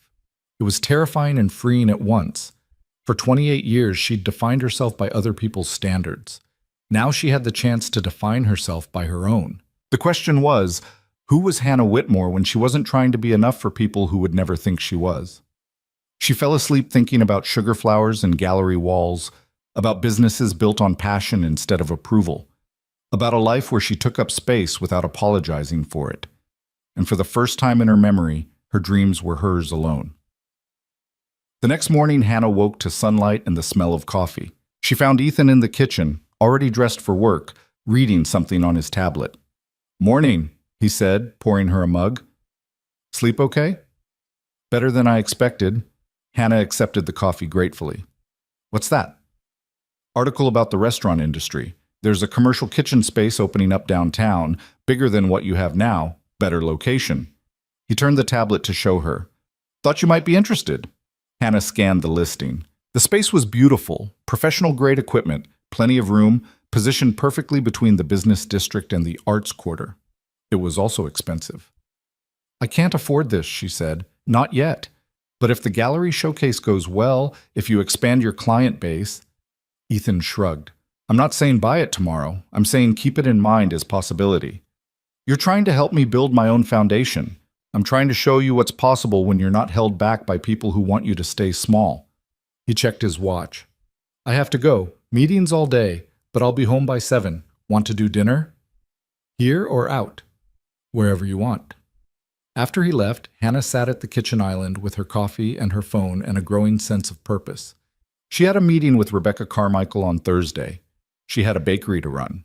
She had a life to build. She opened her email and started drafting a message to Rebecca, outlining ideas for the showcase. Edible art installations, live demonstrations of sugar work, photographs showing the progression from raw ingredients to finished masterpieces. Her fingers flew across the keys, ideas pouring out faster than she could type them. This was who she was when she wasn't being diminished. Creative, ambitious, full of vision. She was so absorbed in planning that she didn't hear the knock on the door until it came again, louder. Hannah checked the security screen, her stomach dropping at the face staring back at her. Melissa. For a long moment, Hannah considered not answering, but hiding wouldn't solve anything. She opened the door. Her sister looked perfect as always. Designer dress, flawless makeup, every hair in place, but her eyes were hard. "Nice place," Melissa said, pushing past Hannah into the apartment. "Didn't take you long to land on your feet." "What do you want, Melissa?" "To understand what the hell you're doing. Mom and Dad are devastated. Do you even care?" "They're devastated that I finally stood up to them. There's a difference." Melissa spun to face her. "You stood up to them? You humiliated them. You made a scene at my wedding, brought some man to attack Mom in public, and now you're living in his penthouse like you're something special. I am something special, Hannah said quietly. I just forgot that for a while. You're delusional. Melissa's voice dripped venom. You think Ethan Cross actually cares about you? You think this, she gestured around the apartment, is real? He's using you, Hannah. Rich men don't date chubby bakers from nowhere. They date models and socialites. You're a novelty, a project. And when he gets bored, then I'll deal with it. Hannah cut her off. But at least I'll have tried. At least I'll know what it feels like to be chosen. Chosen? Melissa laughed cruelly. You were always chosen. You were part of our family. You had a place. And you threw it away for what? Some fantasy that you matter? I do matter. Based on what? Your little bakery? Your sugar flowers? Melissa's eyes glittered. You're not special, Hannah. You're ordinary. And the sooner you accept that, the sooner you can come home and apologize, and we can all move past this. Hannah looked at her sister. This woman she'd spent her whole life envying, trying to emulate, desperately seeking approval from. And she saw clearly for the first time that Melissa's cruelty came from fear. Fear that if Hannah was allowed to be special, to be seen, to matter, it would somehow diminish Melissa's own worth. No, Hannah said simply. No what? No to all of it. I'm not coming home. I'm not apologizing. I'm not shrinking back down to make you comfortable. Hannah moved to the door, opened it. And I think you should leave. You can't just... I can. This is Ethan's home, and he asked me to stay. You're not welcome here. Melissa's face flushed red. You're going to regret this. When he leaves you, when your bakery fails, when you have nothing and no one, don't come crying to us. I won't. I promise. Hannah held the door open. Goodbye, Melissa. Her sister stared at her for a long moment, something like confusion crossing her perfect features, like she couldn't quite reconcile this Hannah, calm, certain, unmoved, with the sister she'd always known. You've changed, Melissa said finally. Yeah, I have. After Melissa left, Hannah leaned against the closed door and let out a shaky breath. Her hands were trembling, her heart racing, but underneath the adrenaline was something solid, something sure. She'd stood her ground, again, and it was getting easier each time. Hannah spent the rest of the morning at the bakery, throwing herself into work with a focus she hadn't felt in months. Without the constant weight of her family's expectations pressing down on her, she felt lighter, sharper, more present. Maya noticed immediately. You're different today, her assistant said, watching Hannah pipe intricate lace patterns onto a wedding cake tier with steady hands. Different how? Less apologetic, like you're taking up your actual space instead of trying to fit in the corner. Maya adjusted the temperature on one of the ovens. It's good. You should have told them off years ago. I wasn't ready years ago. And now? Hannah set down her piping bag, examining her work with a critical eye. The lace pattern was flawless, delicate but strong, exactly what she'd envisioned. Now I'm ready to build something that's actually mine. Her phone buzzed with a message from Ethan. Lunch? There's someone I want you to meet. Hannah glanced at the clock. Nearly 1. She'd been working for 4 hours straight without noticing. Give me 30 minutes. Perfect. Sending a car. I can drive myself. I know. Humor me. The car arrived exactly 30 minutes later, sleek and black, with a driver who opened the door for her like she was someone important. Hannah slid into the back seat, feeling slightly ridiculous in her work clothes, jeans and a Kitchen Alchemist t-shirt dusted with flour. They pulled up to a restaurant Hannah recognized from food magazines, Marchand's, the kind of place that required reservations weeks in advance and had a Michelin star. She definitely didn't belong here in flour-dusted jeans. But Ethan was waiting at the entrance, and his face lit up when he saw her like she was exactly what he'd been hoping for. You didn't tell me we were going somewhere fancy, Hannah said, gesturing at her outfit. You look perfect. He kissed her cheek, took her hand. Besides, the person we're meeting doesn't care about fancy. He led her inside to a private corner table where an elegant woman in her 60s sat reading a menu. She looked up as they approached, and Hannah recognized her immediately from the photos Ethan had shown her months ago. His mother. Mom, this is Hannah Whitmore. Ethan's hand was warm and steady on Hannah's back. Hannah, my mother, Catherine Cross. Catherine stood with a grace that suggested decades of practice, extending her hand with a genuine smile. Finally, Ethan's been talking about you for months. I was beginning to think he was hiding you. Or hiding me from you, Ethan said dryly. Hannah, fair warning, my mother has no filter. I prefer to think of it as refreshing honesty. Catherine gestured for them to sit. Hannah, my son tells me you created that extraordinary orchid cake for my birthday. I've been wanting to thank you personally ever since. It was my pleasure, Hannah said, settling into her chair and trying not to feel overwhelmed. Your son gave me such a beautiful description of you that the design practically created itself. He has a gift for seeing people clearly, usually. Catherine's eyes sparkled with mischief as she glanced at Ethan, though in your case, I think his vision might be slightly clouded by other factors. Mom, what? I'm not allowed to notice when my son is clearly smitten? Catherine turned back to Hannah. He's been different these past few months, lighter, more present. I assume that's your doing. Hannah felt her cheeks warm. I think that might be overstating my influence. I doubt it. Ethan spent the last decade building walls. Whatever you're doing, keep doing it. They ordered lunch, and Catherine expertly steered the conversation through comfortable topics. Hannah's bakery, Catherine's botanical garden, Ethan's increasingly transparent attempts to change the subject whenever his mother got too personal. It should have been awkward, meeting his mother under these circumstances. Instead, it felt strangely natural. So, Catherine said over dessert, Ethan tells me you've had some family difficulties recently. Hannah shot Ethan a look. He had the grace to look slightly sheepish. I mentioned you might be going through a transition, he admitted. Not details, just that you were navigating some changes. That's a diplomatic way of putting it. Hannah stirred her coffee. I recently cut ties with my family. We had very different ideas about what family should look like. Catherine studied her with those same dark eyes as her son, penetrating but kind. That must have taken tremendous courage. Or tremendous selfishness, depending on who you ask. Nonsense. Choosing yourself is never selfish. It's survival. Catherine set down her fork. Can I tell you something, Hannah? Woman to woman. Not potential future mother-in-law to potential future daughter-in-law. Mom, hush, Ethan. The adults are talking. Catherine's eyes never left Hannah's.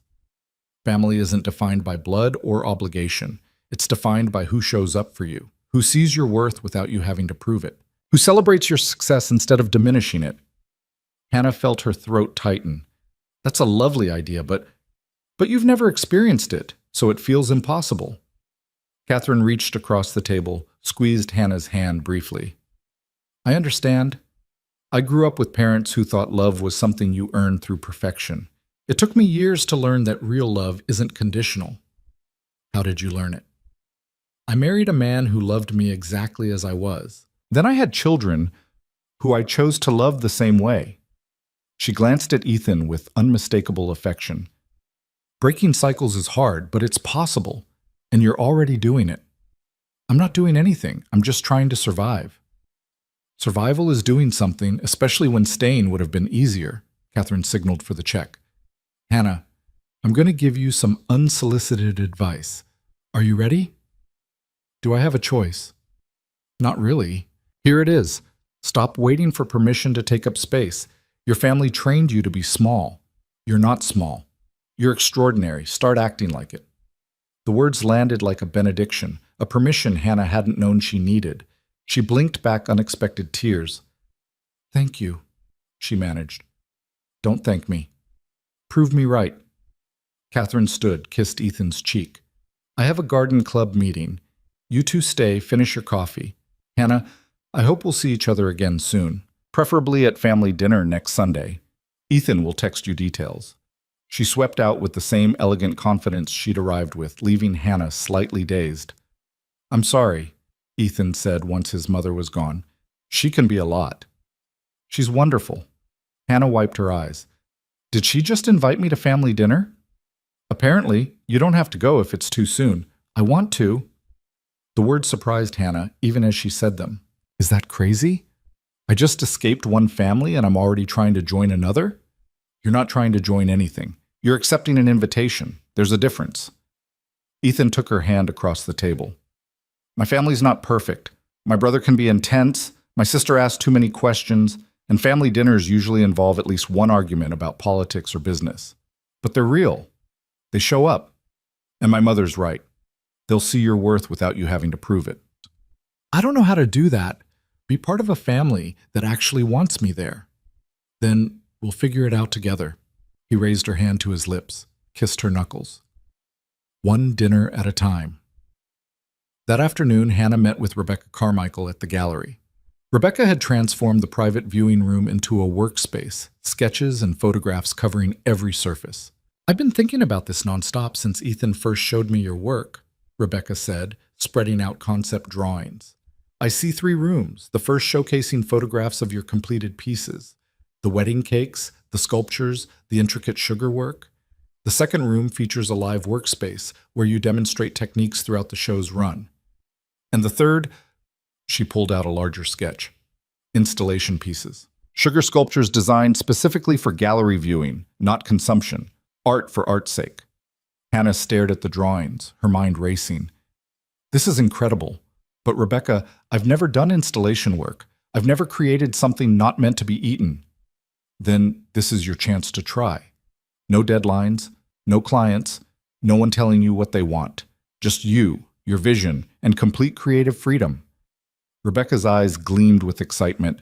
What would you create if you knew it would never be destroyed? If it could exist permanently? The question opened something in Hannah's chest. All her life, she'd created beautiful things knowing they'd be consumed, destroyed, forgotten within days. What would she make if it could last? I'd create something about transformation, Hannah said slowly. About breaking free from expectations. About becoming. Perfect. Start sketching. We have 3 months before the show opens. That's enough time to create something extraordinary. They spent 2 hours planning, Hannah's initial hesitation dissolving into genuine excitement. Rebecca understood art in a way that made Hannah feel seen, valued, taken seriously as an artist rather than just a baker. One more thing, Rebecca said as Hannah was leaving. The show will generate publicity, press, interviews, social media attention. Are you prepared for that? I think so. Why? Because when people Google you, they'll find your work.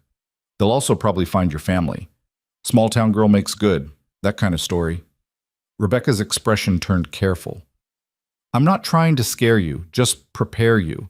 Art shows attract attention, and attention brings scrutiny. Hannah thought about her parents, about Melissa, about the perfect family image they'd cultivated so carefully. Let them find out. I'm not hiding anymore. Good. That's the spirit we need. Rebecca walked her to the door. Hannah, you're about to step into a spotlight. Make sure you're ready for what comes with it. Driving back to Ethan's apartment, when had she started thinking of it that way? Hannah felt the weight of possibilities settling over her. A gallery show, family dinners with people who actually wanted her there, a relationship with a man who saw her worth without conditions. It was terrifying and exhilarating at once. She found Ethan on the balcony when she got home, tie loosened, jacket discarded, staring out at the city with a whiskey in hand. Rough day?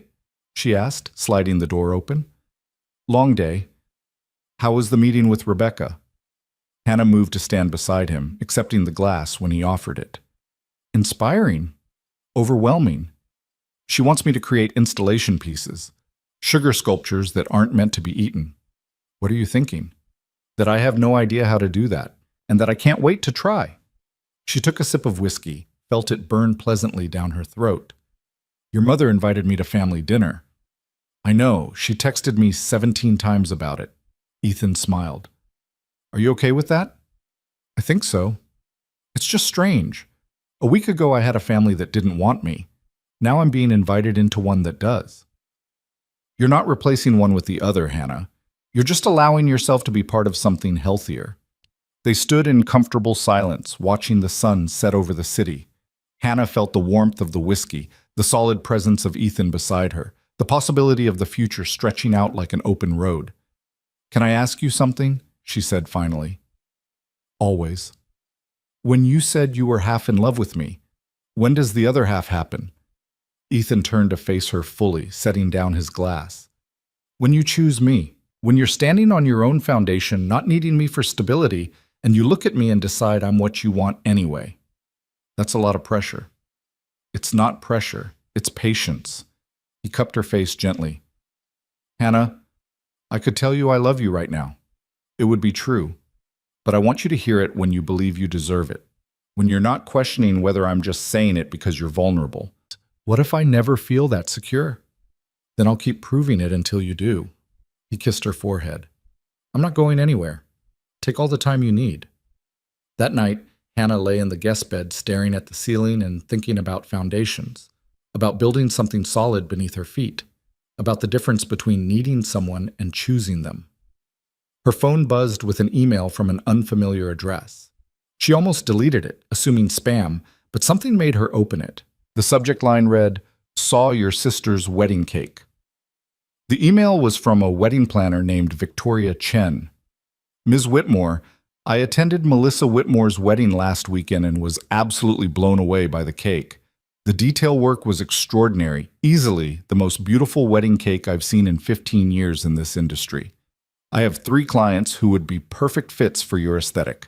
Would you be interested in discussing potential collaboration? Also, if you have any availability for consultations in the next month, I'd love to set up meetings. Best regards, Victoria. Hannah read it twice, then 3 times. Someone had seen her work, really seen it, and reached out. Not because of family obligation, not because of Ethan's connections, but because the work itself had spoken to them. She responded immediately.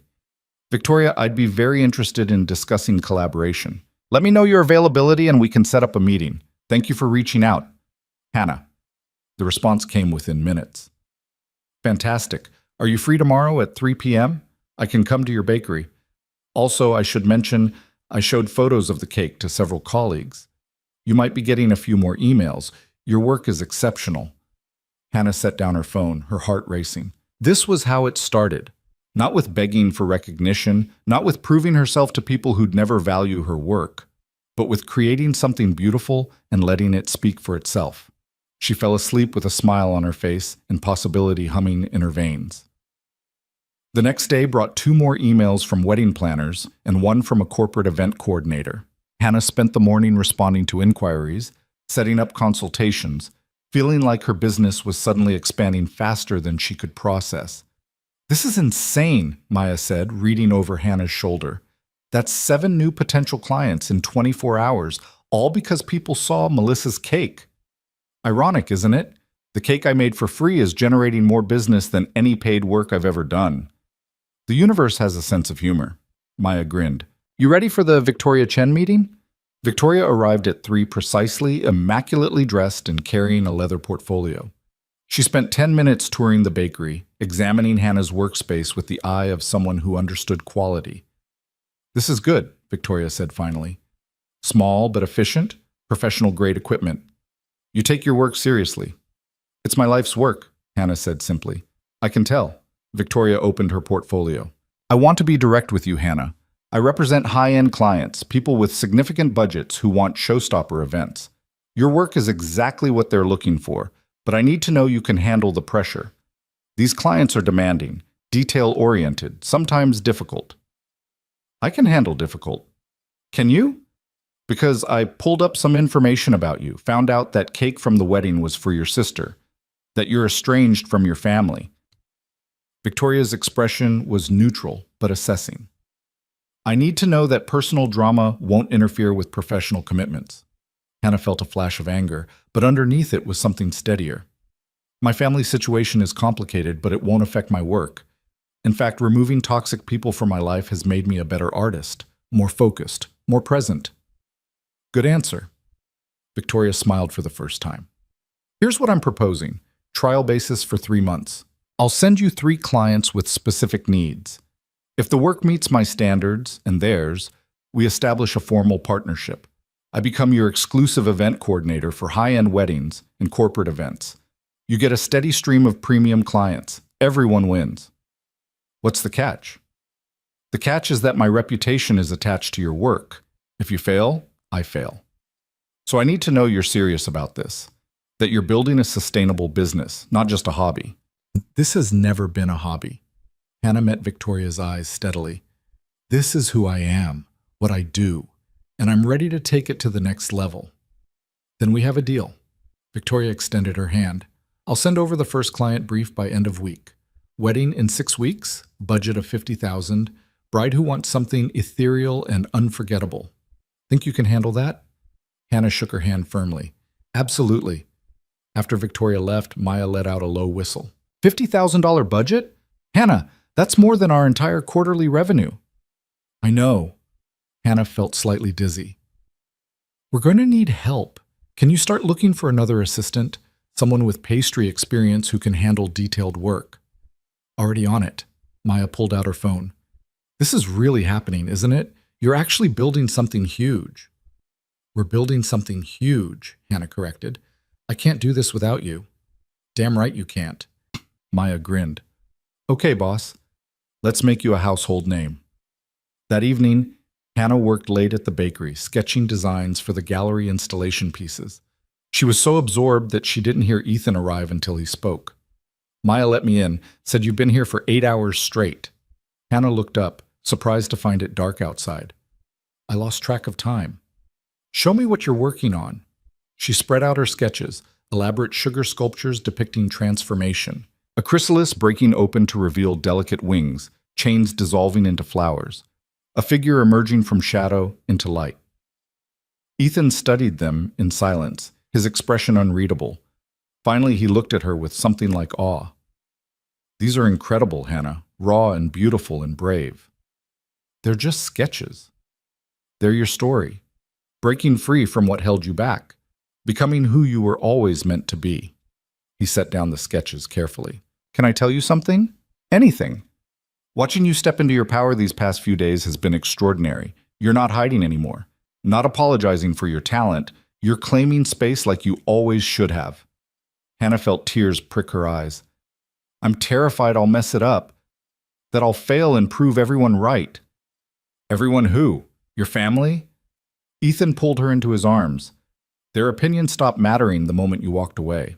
The only person you need to prove anything to is yourself. What if I'm not good enough? You are. You've always been. You just needed to believe it. He pulled back to look at her.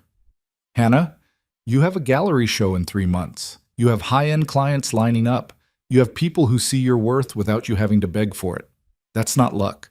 That's talent and hard work finally being recognized. She kissed him then, pouring all her gratitude and fear and hope into it. Ethan responded with matching intensity, his hands tangling in her hair, pulling her closer. Come home, he murmured against her lips. I should finish. It can wait. You've been working for 8 hours. Come home. Eat. Rest. Let me take care of you. The word home settled into Hannah's chest like an anchor. Not the guest room in his apartment. Home. The place where someone cared if she ate or rested or pushed herself too hard. Okay, she whispered. Take me home.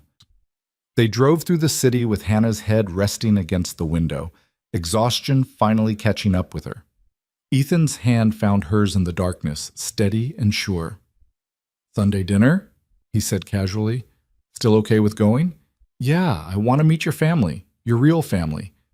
They're gonna love you. You don't know that. I do. Because anyone who actually knows you loves you. He squeezed her hand. That's not bias. That's fact. Back at the apartment, Ethan ordered dinner while Hannah showered, washing away flour dust and exhaustion. When she emerged, he'd set up plates on the balcony, candles flickering in the warm night air.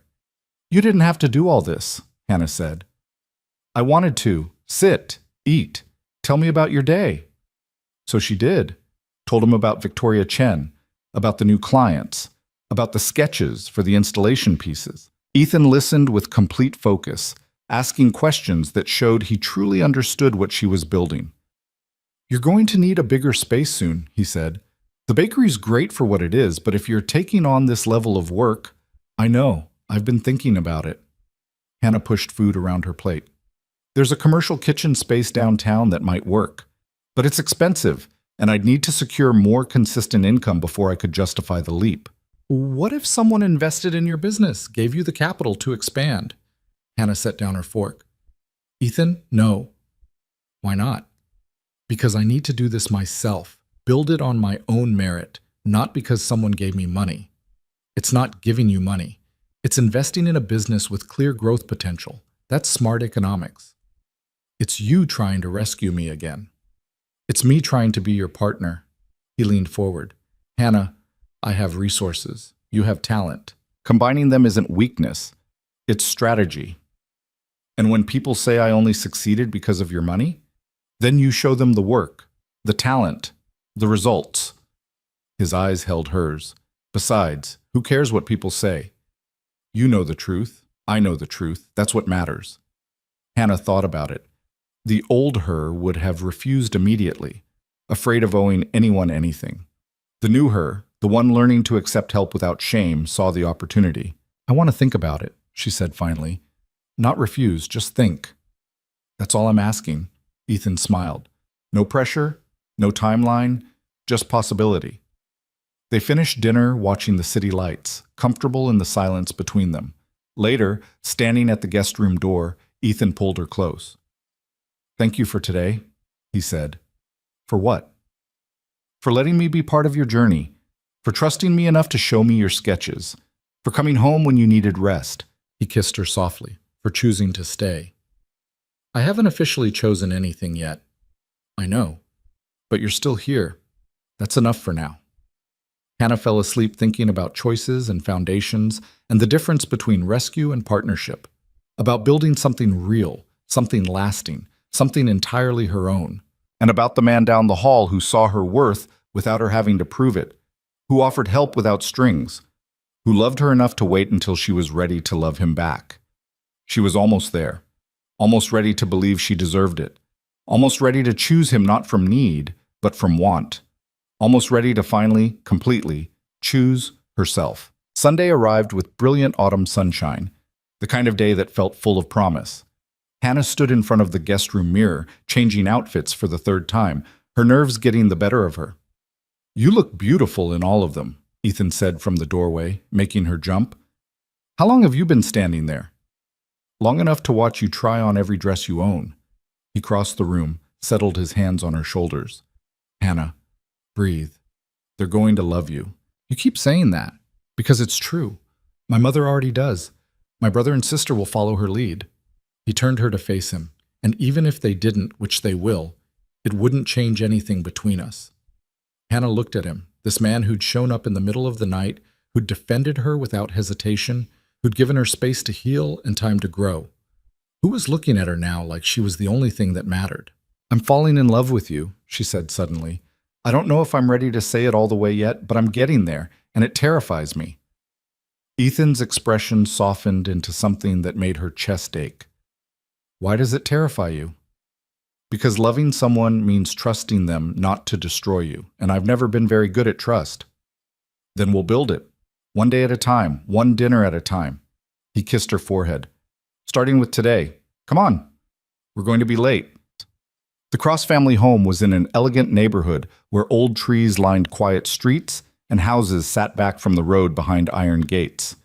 Catherine answered the door herself, elegant in casual linen, her smile genuine and warm. Hannah, come in, come in. I hope you're hungry. I may have gone slightly overboard with the food. She pulled Hannah into a brief hug that smelled like jasmine and made something inside Hannah's chest crack open slightly. Ethan, your brother's already in the study arguing with your father's portrait about stock portfolios. Some things never change. Inside, the house was beautiful but lived in. Family photos on every surface, books stacked on tables, fresh flowers in simple vases. It felt like a home, not a showroom. A man who looked like a slightly older version of Ethan appeared from a side room, followed by a woman with Catherine's eyes and a knowing smile. You must be Hannah, the man said, extending his hand. James Cross, the better-looking brother. Delusional is more accurate, the woman cut in. Rachel Cross, the sister who keeps these two humble. She studied Hannah with undisguised curiosity. So you're the one who finally cracked through Ethan's defenses. I've been dying to meet you. Rachel, Ethan warned. What? I'm being welcoming. Rachel linked her arm through Hannah's. Come on, let's get you a drink before the interrogation begins. There won't be an interrogation, Catherine called after them. There's always interrogation, Rachel Stage whispered. It's a family tradition. But the interrogation, when it came, was gentle. Over dinner, roasted chicken and vegetables and bread still warm from the oven, the conversation flowed easily. James talked about his work in the company's technology division. Rachel shared stories about her nonprofit foundation, helping women entrepreneurs. Catherine orchestrated everything with the ease of someone who'd been bringing people together for decades. And they included Hannah. Not as an outsider, not as someone who had to earn her place, but as someone who already belonged. "Ethan tells us you're having a gallery show," James said, passing the salad. "That's impressive. What made you decide to transition from bakery to gallery?" "I'm not transitioning. I'm expanding." Hannah found herself relaxing despite her earlier nerves. "Someone helped me see that what I create is art, not just food. The gallery show is exploring that idea, edible ephemera, the beauty in temporary creations." "I love that concept," Rachel said. "Art doesn't have to be permanent to matter." "Exactly. Some of the most beautiful moments are fleeting. That's what makes them precious." "Deep thoughts for a Sunday dinner," James teased. "Next you'll be philosophizing about the meaning of life." "That comes after dessert," Catherine said. "Speaking of which, Hannah, I hope you don't mind, but I attempted one of your recipes, the lavender honey cake from that magazine feature. Fair warning, it won't compare to yours." But when Catherine brought out the cake, it was beautiful, layers perfectly even, frosting smooth, crystallized lavender adorning the top. "This is gorgeous," Hannah said sincerely. "You're a natural." "I had a good teacher. Your recipes are so clearly written, so precise. You have a gift for instruction as well as creation." Catherine cut generous slices. "Have you thought about teaching? Workshops maybe, or master classes?" The idea hadn't occurred to Hannah, but it sparked something. "Actually, that could work with the gallery show. Rebecca mentioned live demonstrations. What if I made them interactive? Teaching sessions where people learn the techniques." "That's brilliant," Ethan said, pride clear in his voice. "People would pay significant money for that kind of access." "And it creates multiple revenue streams," James added, his business mind clearly engaged. "Gallery show generates publicity, which drives bakery business, which funds workshops, which builds your reputation, which attracts higher-end clients. It's a perfect cycle." Hannah felt her mind racing with possibilities. "I'd need more space. The bakery is too small for teaching sessions." "What about that commercial kitchen downtown?" Ethan reminded her. "The one we looked at." "It's expensive. I'd need investors or a business loan, and I don't have the capital for—" "What if you had a silent partner?" James interrupted. "Someone who provides capital in exchange for a small percentage of profits, but no creative control. You maintain full ownership of your vision. You just get the resources to execute it properly." Hannah looked between James and Ethan, understanding dawning. "You two planned this." "We discussed it," Ethan admitted. "James has experience with small business investments. I mentioned your situation. He's interested in the opportunity." "On its own merits," James clarified. "Not as a favor to my brother. Your business model is sound, your talent is exceptional, and the growth potential is significant. This would be a smart investment regardless of your relationship with Ethan." "I don't know what to say." "Say you'll think about it," Catherine suggested gently. "No pressure, no timeline, just possibility." After dinner, Rachel pulled Hannah aside while the others cleared dishes. "Can I give you some advice?" Rachel asked. "Sister to sister? We barely know each other." "Which is why you might actually listen to me." Rachel smiled. "Take the investment. I know it feels like charity or rescue or whatever story you're telling yourself about not earning it. But here's the truth. Refusing help when it's offered isn't strength. It's fear disguised as independence." "How did you—" "Because I did the same thing. Spent years refusing to let my family help with my nonprofit because I needed to prove I could do it alone. Know what happened? I struggled for nothing. My pride delayed helping the people who actually needed the foundation. When I finally accepted my mother's investment, I was able to triple our reach within a year." Rachel squeezed her arm. "Sometimes accepting help is the bravest thing you can do." They rejoined the others for coffee and conversation that stretched into the evening. Hannah watched the Cross family interact, the gentle teasing, the genuine affection, the way they listened to each other and disagreed without cruelty. This was what family could be, should be. "What are you thinking?" Ethan asked quietly as they stood together on the back patio, watching the sun set through the trees. "That your family is wonderful, that I don't know how to be part of something like this." "You're already part of it. Did you not notice my mother's already planning Christmas and asking what your favorite dishes are?" Hannah laughed despite herself. "She did do that, didn't she? She's claimed you. You're stuck with us now." He pulled her close. "How does that feel?" "Terrifying. Perfect. Both at once." When they finally left, Catherine hugged Hannah at the door with a warmth that felt genuine. "Thank you for coming," Catherine said, "and thank you for making my son happy. I haven't seen him this settled in years. He makes me happy, too." "Good. That's how it should be. Mutual joy, not mutual obligation." Catherine glanced at Ethan, who was saying goodbye to his siblings. "Hannah, can I tell you something, mother to almost daughter?" "Of course." "Whatever happened with your family, whatever pain they caused, it wasn't your fault. You didn't fail them. They failed you." Catherine's eyes were kind but fierce. "And you're allowed to build something better. You're allowed to choose people who choose you back." Hannah felt tears prick her eyes. "How did you know I needed to hear that?" "Because we all need to hear it, especially those of us who spent years thinking love had to be earned." Catherine squeezed her hand. "Come back soon. Next time, bring one of those sugar sculptures Ethan keeps bragging about." The drive home was quiet, comfortable. Hannah leaned against the window, processing everything. "Your family really is perfect," she said finally. "They're not perfect. They're just healthy. There's a difference." Ethan glanced at her. "What did my mother say to you at the door?" "That I'm allowed to choose people who choose me back." "Smart woman, my mother." "Yeah, she is." Back at the apartment, Hannah stood on the balcony staring at the city while Ethan changed out of his dinner clothes. When he joined her, she turned to face him. "I want to accept the investment," she said, "from James, for the business." "Are you sure?" "No, but I'm doing it anyway, because Rachel's right. Refusing help isn't strength, it's fear, and I'm done letting fear make my decisions." Ethan's smile was proud, warm. "This is huge, Hannah." "I know, I'm terrified, but I'm also excited, really, genuinely excited about building something bigger than I imagined." She took his hands. "And I want to do something else." "What's that?" "Move out of the guest room." Ethan went very still.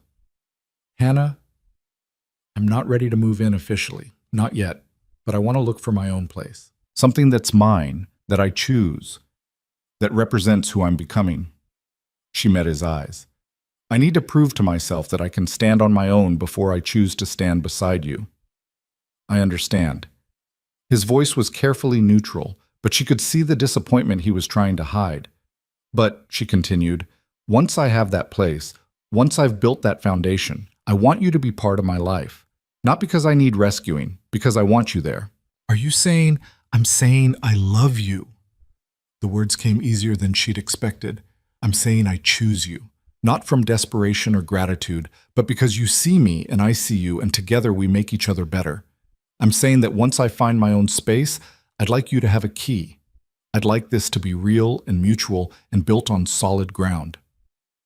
Ethan pulled her into his arms, holding her so tightly she could feel his heart racing. "I love you too. I've loved you since you asked about my mother's orchids. Since you looked at my corporate gala cake like it was a puzzle to solve instead of a paycheck to collect. Since you showed me what it means to see people instead of just using them." They kissed on the balcony with the city lights spreading below them like possibility, like promise, like everything they were building together. The next 3 months passed in a blur of purposeful chaos. Hannah found an apartment, a loft above a bookstore with high ceilings and huge windows, small but entirely hers. She signed the lease with her own money, moved in with her own furniture, built a space that reflected who she was becoming instead of who she'd been forced to be. The commercial kitchen came together with James as her silent partner, exactly as promised. He provided capital and business advice, but never creative input, never control. Hannah named it the Alchemist Studio, an expansion of her original bakery that could accommodate teaching sessions and large-scale production and the installation pieces for her gallery show. Victoria Chen's 3 trial clients became 6, then 12. Hannah hired two more assistants, both talented pastry chefs who understood that working for her meant excellence without ego, creativity without drama. Maya became her operations manager, keeping everything running smoothly while Hannah focused on design and client relationships. And the gallery show. The installation pieces consumed her nights and weekends, Ethan often sitting nearby reading or working while she lost herself in sugar and structure and meaning. She created 5 major pieces, each one exploring transformation. Breaking free, chains dissolving into cherry blossoms, representing the courage to leave what holds you back. Becoming, a chrysalis cracking open to reveal wings made of spun sugar so delicate they caught light like stained glass. Chosen, 2 hands reaching for each other, fingers intertwining, made entirely of crystallized honey that glowed golden in the gallery lights. Rising, a phoenix emerging from flames crafted from red and orange sugarwork that seemed to actually flicker. Home, the final piece, a house made entirely of sugar windows, light shining from within, representing the family you build versus the one you're born into. Rebecca wept when she saw them. Hannah, these are extraordinary. You've created something that transcends medium. This isn't just sugarwork. This is fine art. The show opened on a crisp November evening. Hannah stood in the gallery wearing a dress Ethan had insisted on buying her, deep blue that made her feel elegant and powerful, and watched people stream in. Strangers examining her work with genuine interest, critics taking notes, photographers capturing every angle. And there, standing together near the entrance, were Catherine, James, and Rachel, Ethan's family. Her family now, in all the ways that mattered. They came, she said to Ethan, who stood beside her looking impossibly handsome in a dark suit. Of course they came. Family shows up. He squeezed her hand. Are you ready for this? No, yes, I don't know. Hannah took a deep breath. But I'm here anyway.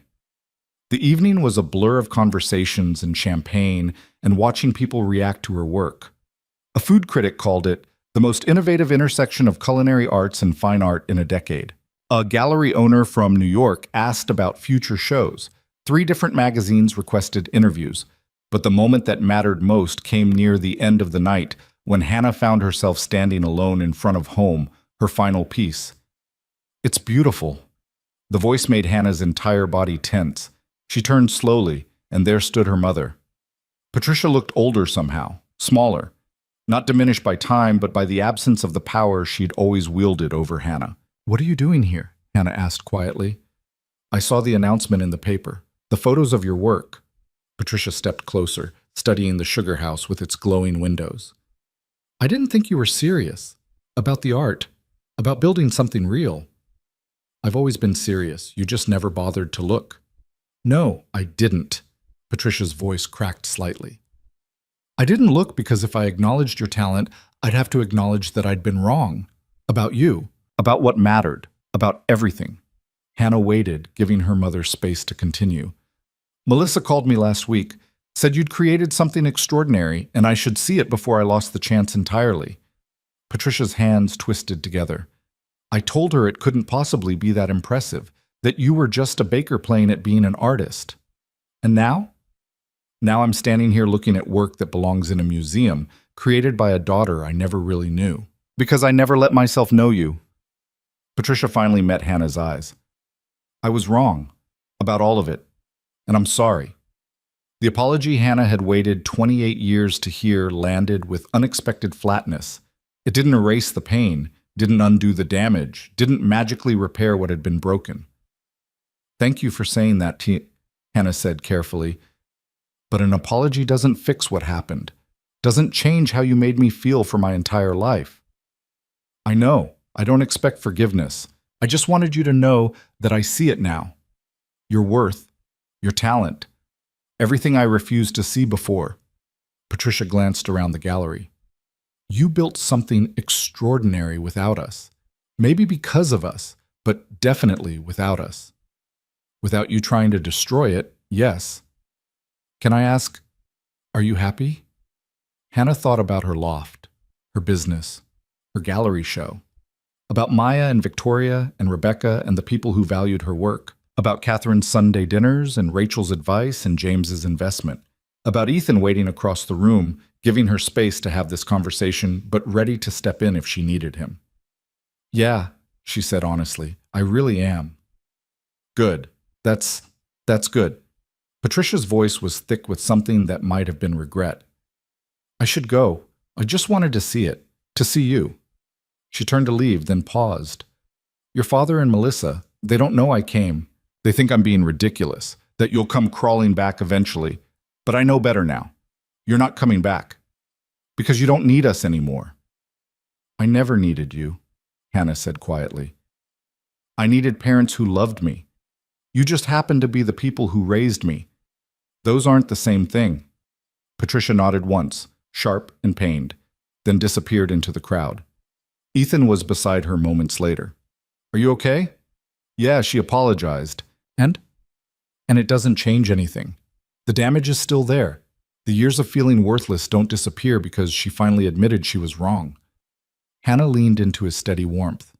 But it helps. A little. Knowing she can see it now, even if it's too late. Do you want to try to rebuild something with her? Hannah thought about it honestly. Maybe someday, when I'm strong enough that her opinion can't hurt me anymore. But not now, not yet. That's fair. Ethan kissed her temple. Ready to get back to your triumph? Rebecca's been fending off buyers for the last hour. Apparently everyone wants to own a piece of Hannah Whitmore. The show was declared a massive success. 4 of the 5 installation pieces sold for prices that made Hannah dizzy. She'd created beautiful things, and people valued them enough to pay thousands of dollars to own them. But more than the sales, more than the critical acclaim, more than the magazine interviews and the gallery owner from New York who wanted to feature her work, what mattered was the feeling of standing in that space and knowing she'd created something that mattered, something that was entirely, authentically hers. 2 weeks later, on a quiet Sunday morning, Hannah sat in her loft drinking coffee and reviewing the business plan James had helped her develop. The Alchemist studio was booked solid for the next 6 months. She had 3 teaching workshops scheduled. Victoria had referred 8 new high-end clients. Everything was expanding faster than Hannah had imagined possible. A knock at the door interrupted her planning. She opened it to find Ethan holding a bag of bagels and 2 more coffees.